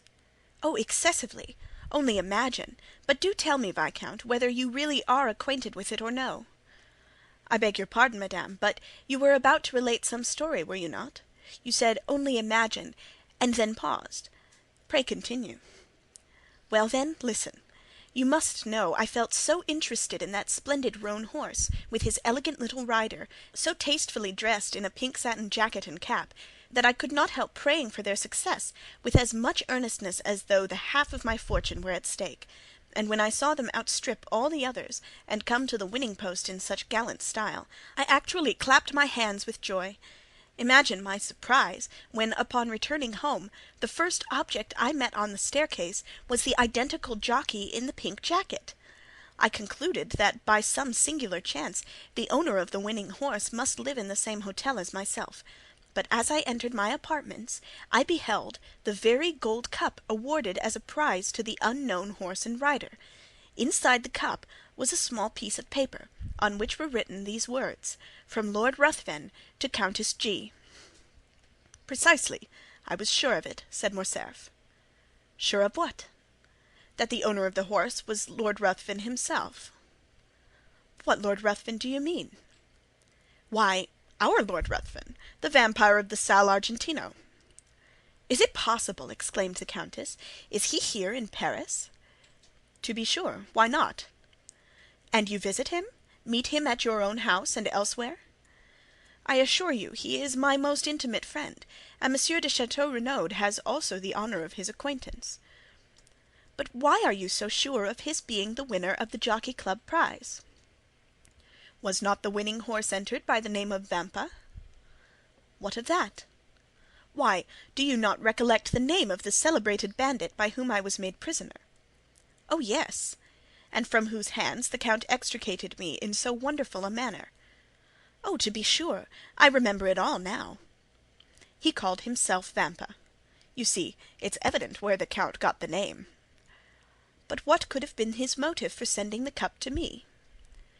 "In the first place, because I had spoken much of you to him, as you may believe, and in the second, because he delighted to see a countrywoman take so lively an interest in his success."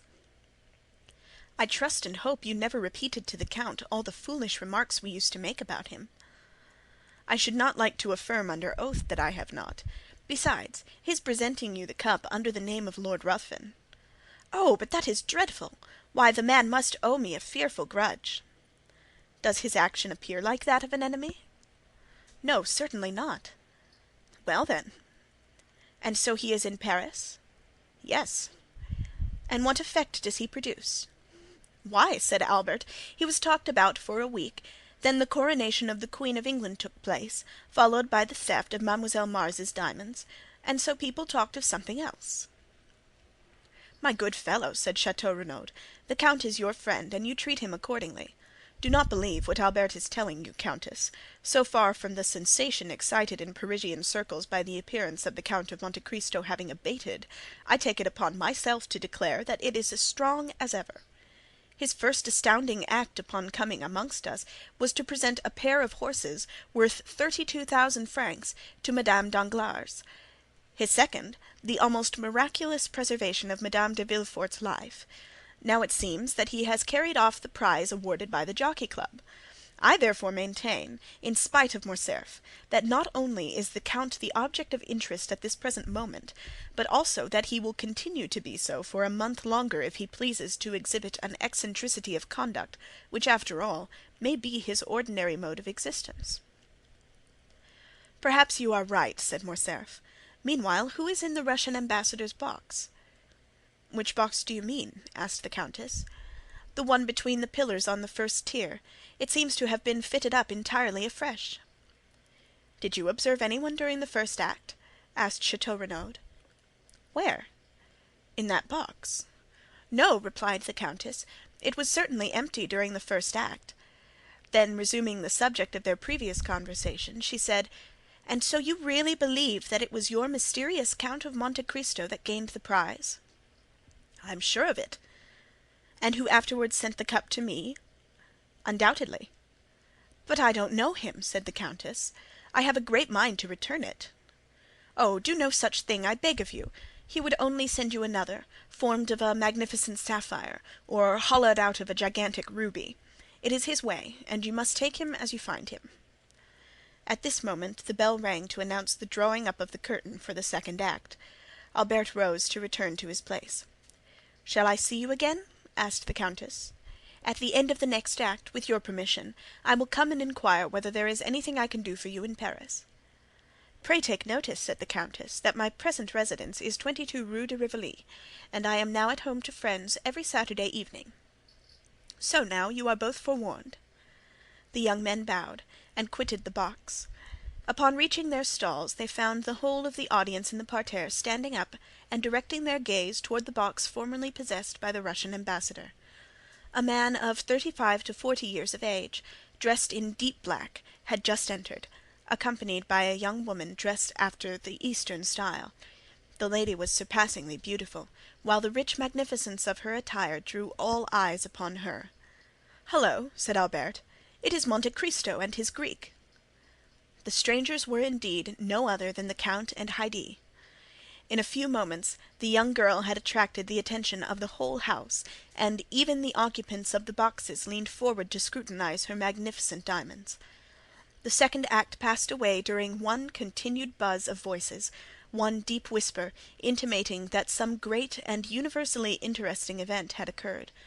All eyes, all thoughts, were occupied with the young and beautiful woman, whose gorgeous apparel and splendid jewels made a most extraordinary spectacle.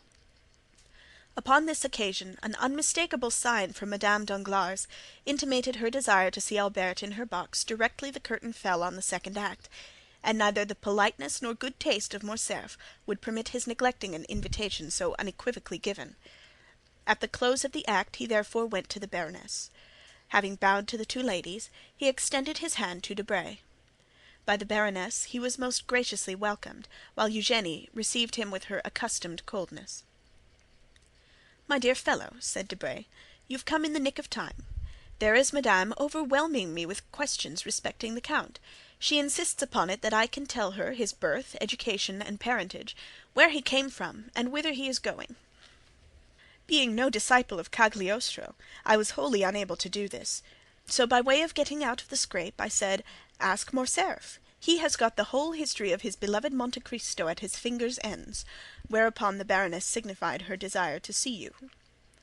"Is it not almost incredible," said Madame Danglars, "that a person having at least 500,000 of secret service money at his command should possess so little information?" "Let me assure you, madame," said Lucien, "that had I really the sum you mentioned at my disposal, I would employ it more profitably than in troubling myself to obtain particulars respecting the Count of Monte Cristo, whose only merit in my eyes consists in his being twice as rich as a nabob. However, I have turned the business over to Morcerf, so pray settle it with him, as may be most agreeable to you. For my own part, I care nothing about the Count or his mysterious doings." "I am very sure no nabob would have sent me a pair of horses worth 32,000 francs, wearing on their heads 4 diamonds, valued at 5,000 francs each." "He seems to have a mania for diamonds," said Morcerf, smiling, "and I verily believe that, like Potemkin, he keeps his pockets filled, for the sake of strewing them along the roads, as Tom Thumb did his flint stones." "Perhaps he has discovered some mine," said Madame Danglars. "I suppose you know he has an order for unlimited credit on the Baron's banking establishment." "I was not aware of it," replied Albert, "but I can readily believe it." "And further, that he stated to Monsieur Danglars his intention of only staying a year in Paris, during which time he proposed to spend 6 millions. He must be the Shah of Persia, traveling incog. "Have you noticed the remarkable beauty of the young woman, Monsieur Lucien?"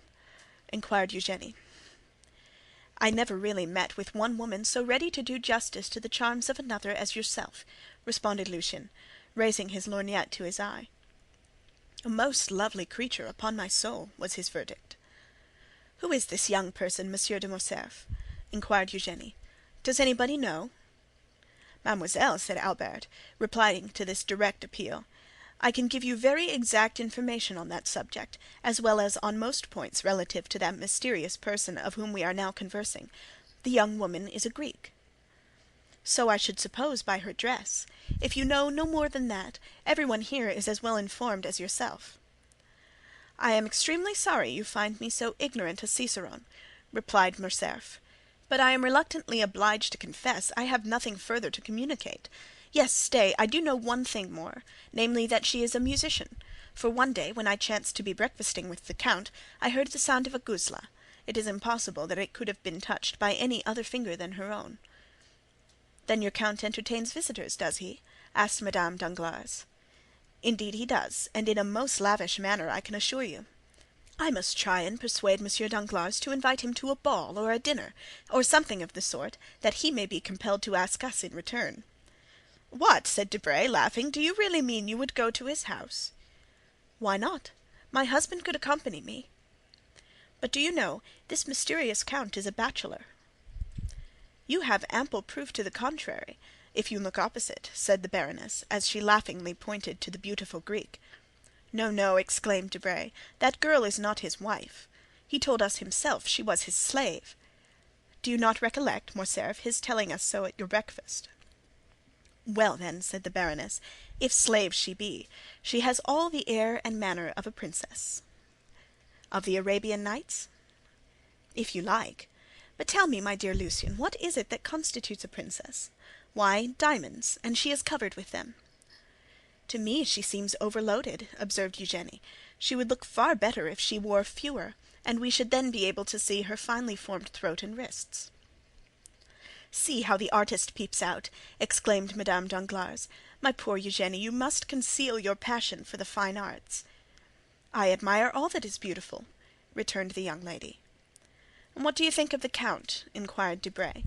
"He is not much amiss, according to my ideas of good looks." "The Count?" repeated Eugenie, as though it had not occurred to her to observe him sooner. "The Count? Oh, he is so dreadfully pale." "I quite agree with you," said Morcerf, "and the secret of that very pallor is what we want to find out. The Countess G. insists upon it that he is a vampire." "Then the Countess G. has returned to Paris, has she?" inquired the Baroness. "Is that she, mamma?" asked Eugenie, "almost opposite to us, with that profusion of beautiful light hair?" "Yes," said Madame Danglars, "that is she. Shall I tell you what you ought to do, Morcerf?" "Command me, madame." "Well, then, you should go and bring your Count of Monte Cristo to us." "What for?" asked Eugenie. "What for? Why, to converse with him, of course. Have you really no desire to meet him?" "None whatever," replied Eugenie. "Strange child," murmured the Baroness. "He will very probably come of his own accord," said Morcerf. "There, do you see, madame? He recognizes you, and bows." The Baroness returned the salute in the most smiling and graceful manner. "Well," said Morcerf, "I may as well be magnanimous, and tear myself away to forward your wishes. Adieu. I will go and try if there are any means of speaking to him." "Go straight to his box. That will be the simplest plan." "But I have never been presented." "Presented to whom?" "To the beautiful Greek." "You say she is only a slave?" "While you assert that she is a queen, or at least a princess. No, I hope that when he sees me leave you, he will come out." "That is possible. Now go." "I am going," said Albert, as he made his parting bow. Just as he was passing the Count's box, the door opened, and Monte Cristo came forth. After giving some directions to Ali, who stood in the lobby, the Count took Albert's arm. Carefully closing the box door, Ali placed himself before it, while a crowd of spectators assembled round the Nubian.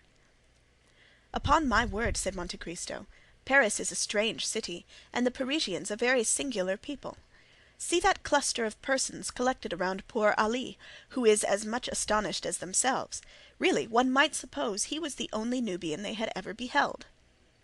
Now, I can promise you that a Frenchman might show himself in public, either in Tunis, Constantinople, Bagdad, or Cairo, without being treated in that way.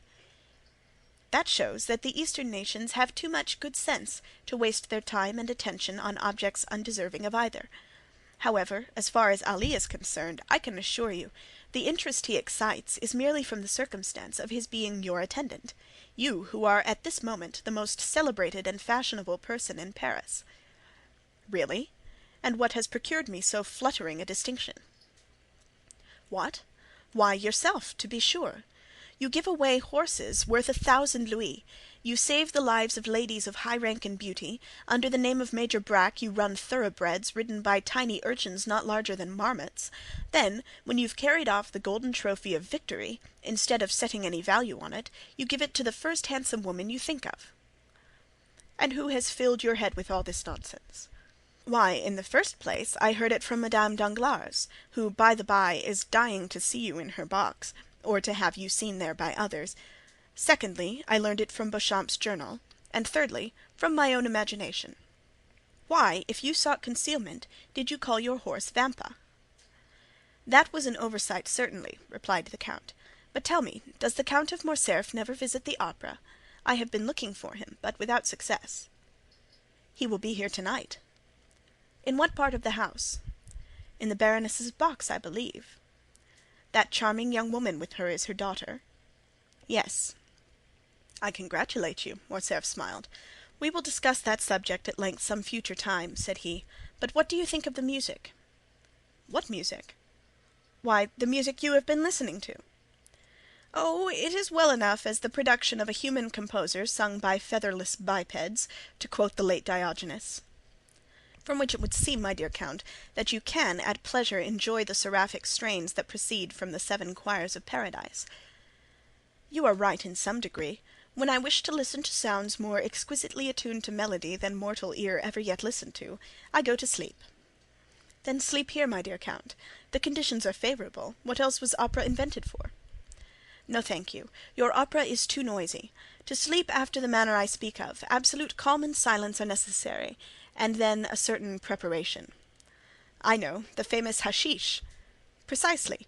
So, my dear Viscount, whenever you wish to be regaled with music, come and sup with me." "I have already enjoyed that treat when breakfasting with you," said Morcerf. "Do you mean at Rome?" "I do." "Ah, then I suppose you heard Haydn's Guzla. The poor exile frequently beguiles a weary hour in playing over to me the airs of her native land." Morcerf did not pursue the subject, and Monte Cristo himself fell into a silent reverie. The bell rang at this moment for the rising of the curtain. "You will excuse my leaving you," said the count, turning in the direction of his box. "What, are you going?" "Pray say everything that is kind to Countess G. on the part of her friend the vampire." "And what message shall I convey to the Baroness?" "That with her permission I shall do myself the honor of paying my respects in the course of the evening." The third act had begun, and during its progress the Count of Morcerf, according to his promise, made his appearance in the box of Madame Danglars. The Count of Morcerf was not a person to excite either interest or curiosity in a place of public amusement. His presence, therefore, was wholly unnoticed, save by the occupants of the box in which he had just seated himself. The quick eye of Monte Cristo, however, marked his coming, and a slight though meaning smile passed over his lips. Haydée, whose soul seemed centered in the business of the stage, like all unsophisticated natures, delighted in whatever addressed itself to the eye or ear. The third act passed off as usual. Mesdemoiselles Noblette, Julie, and Leroux executed the customary pirouettes. Robert duly challenged the Prince of Granada, and the royal father of the Princess Isabella, taking his daughter by the hand, swept around the stage with majestic strides, the better to display the rich folds of his velvet robe and mantle. After which the curtain again fell, and the spectators poured forth from the theatre into the lobbies and salon. The count left his box, and a moment later was saluting the Baronne Danglars, who could not restrain a cry of mingled pleasure and surprise. "You are welcome, Count," she exclaimed as he entered. "I have been most anxious to see you, that I might repeat orally the thanks writing can so ill express." "Surely so trifling a circumstance cannot deserve a place in your remembrance. Believe me, madame, I had entirely forgotten it." "But it is not so easy to forget, monsieur, that the very next day after your princely gift you saved the life of my dear friend Madame de Villefort, which was endangered by the very animals your generosity restored to me. This time, at least, I do not deserve your thanks. It was Ali, my Nubian slave, who rendered this service to Madame de Villefort." "Was it Ali," asked the Count of Morcerf, "who rescued my son from the hands of the bandits?" "No, Count," replied Monte Cristo, taking the hand held out to him by the general. "In this instance I may fairly and freely accept your thanks. But you have already tendered them, and fully discharged your debt, if indeed there existed one, and I feel almost mortified to find you still reverting to the subject. May I beg of you, Baroness, to honor me with an introduction to your daughter?" "Oh, you are no stranger, at least not by name," replied Madame Danglars, "and the last 2 or 3 days we have really talked of nothing but you. Eugénie," continued the Baroness, turning toward her daughter, "this is the Count of Monte Cristo." The count bowed, while Mademoiselle Danglars bent her head slightly. "You have a charming young person with you tonight, Count," said Eugénie. "Is she your daughter?" "No, mademoiselle," said Monte Cristo, astonished at the coolness and freedom of the question. "She is a poor unfortunate Greek left under my care." "And what is her name?" "Haydée," replied Monte Cristo. "A Greek?" murmured the Count of Morcerf. "Yes, indeed, Count," said Madame Danglars. "And tell me, did you ever see at the court of Ali Tepelini, whom you so gloriously and valiantly served, a more exquisite beauty or a richer costume?" "Did I hear rightly, monsieur," said Monte Cristo, "that you served at Yanina?" "I was inspector general of the pasha's troops," replied Morcerf, and it is no secret that I owe my fortune, such as it is, to the liberality of the illustrious Albanese chief." "But look!" exclaimed Madame Danglars. "Where?" stuttered Morcerf. "There," said Monte Cristo, placing his arms around the count, and leaning with him over the front of the box, just as Haydée, whose eyes were occupied in examining the theatre in search of her guardian, perceived his pale features close to Morcerf's face. It was as if the young girl beheld the head of Medusa. She bent forwards as though to assure herself of the reality of what she saw, then uttering a faint cry, threw herself back in her seat. The sound was heard by the people about Ali, who instantly opened the box door. "Why, Count!" exclaimed Eugénie, "what has happened to your ward? She seems to have been taken suddenly ill." "Very probably," answered the count, "but do not be alarmed on her account. Haydée's nervous system is delicately organized, and she is peculiarly susceptible to the odors even of flowers; nay, there are some which cause her to faint if brought in her presence. However," continued Monte Cristo, drawing a small phial from his pocket, "I have an infallible remedy." So saying, he bowed to the Baroness and to her daughter, exchanged a parting shake of the hand with Debray and the count, and left Madame Danglars' box. Upon his return to Haydée, he found her still very pale. As soon as she saw him, she seized his hand. Her own hands were moist and icy cold. "Who was it you were talking with over there?" she asked. "With the Count of Morcerf," answered Monte Cristo. "He tells me he served your illustrious father, and that he owes his fortune to him." "Wretch!" exclaimed Haydée, her eyes flashing with rage. "He sold my father to the Turks, and the fortune he boasts was the price of his treachery. Did you not know that, my dear lord?" "Something of this I have heard in Epirus," said Monte Cristo, "but the particulars are still unknown to me. You shall relate them to me, my child. They are, no doubt, both curious and interesting." "Oh, yes, yes; but let us go. I feel as though it would kill me to remain long near that dreadful man." So saying, Haydée arose, and wrapping herself in her burnous of white cashmere embroidered with pearls and coral, she hastily quitted the box at the moment when the curtain was rising upon the fourth act. "Do you observe," said the Countess G. to Albert,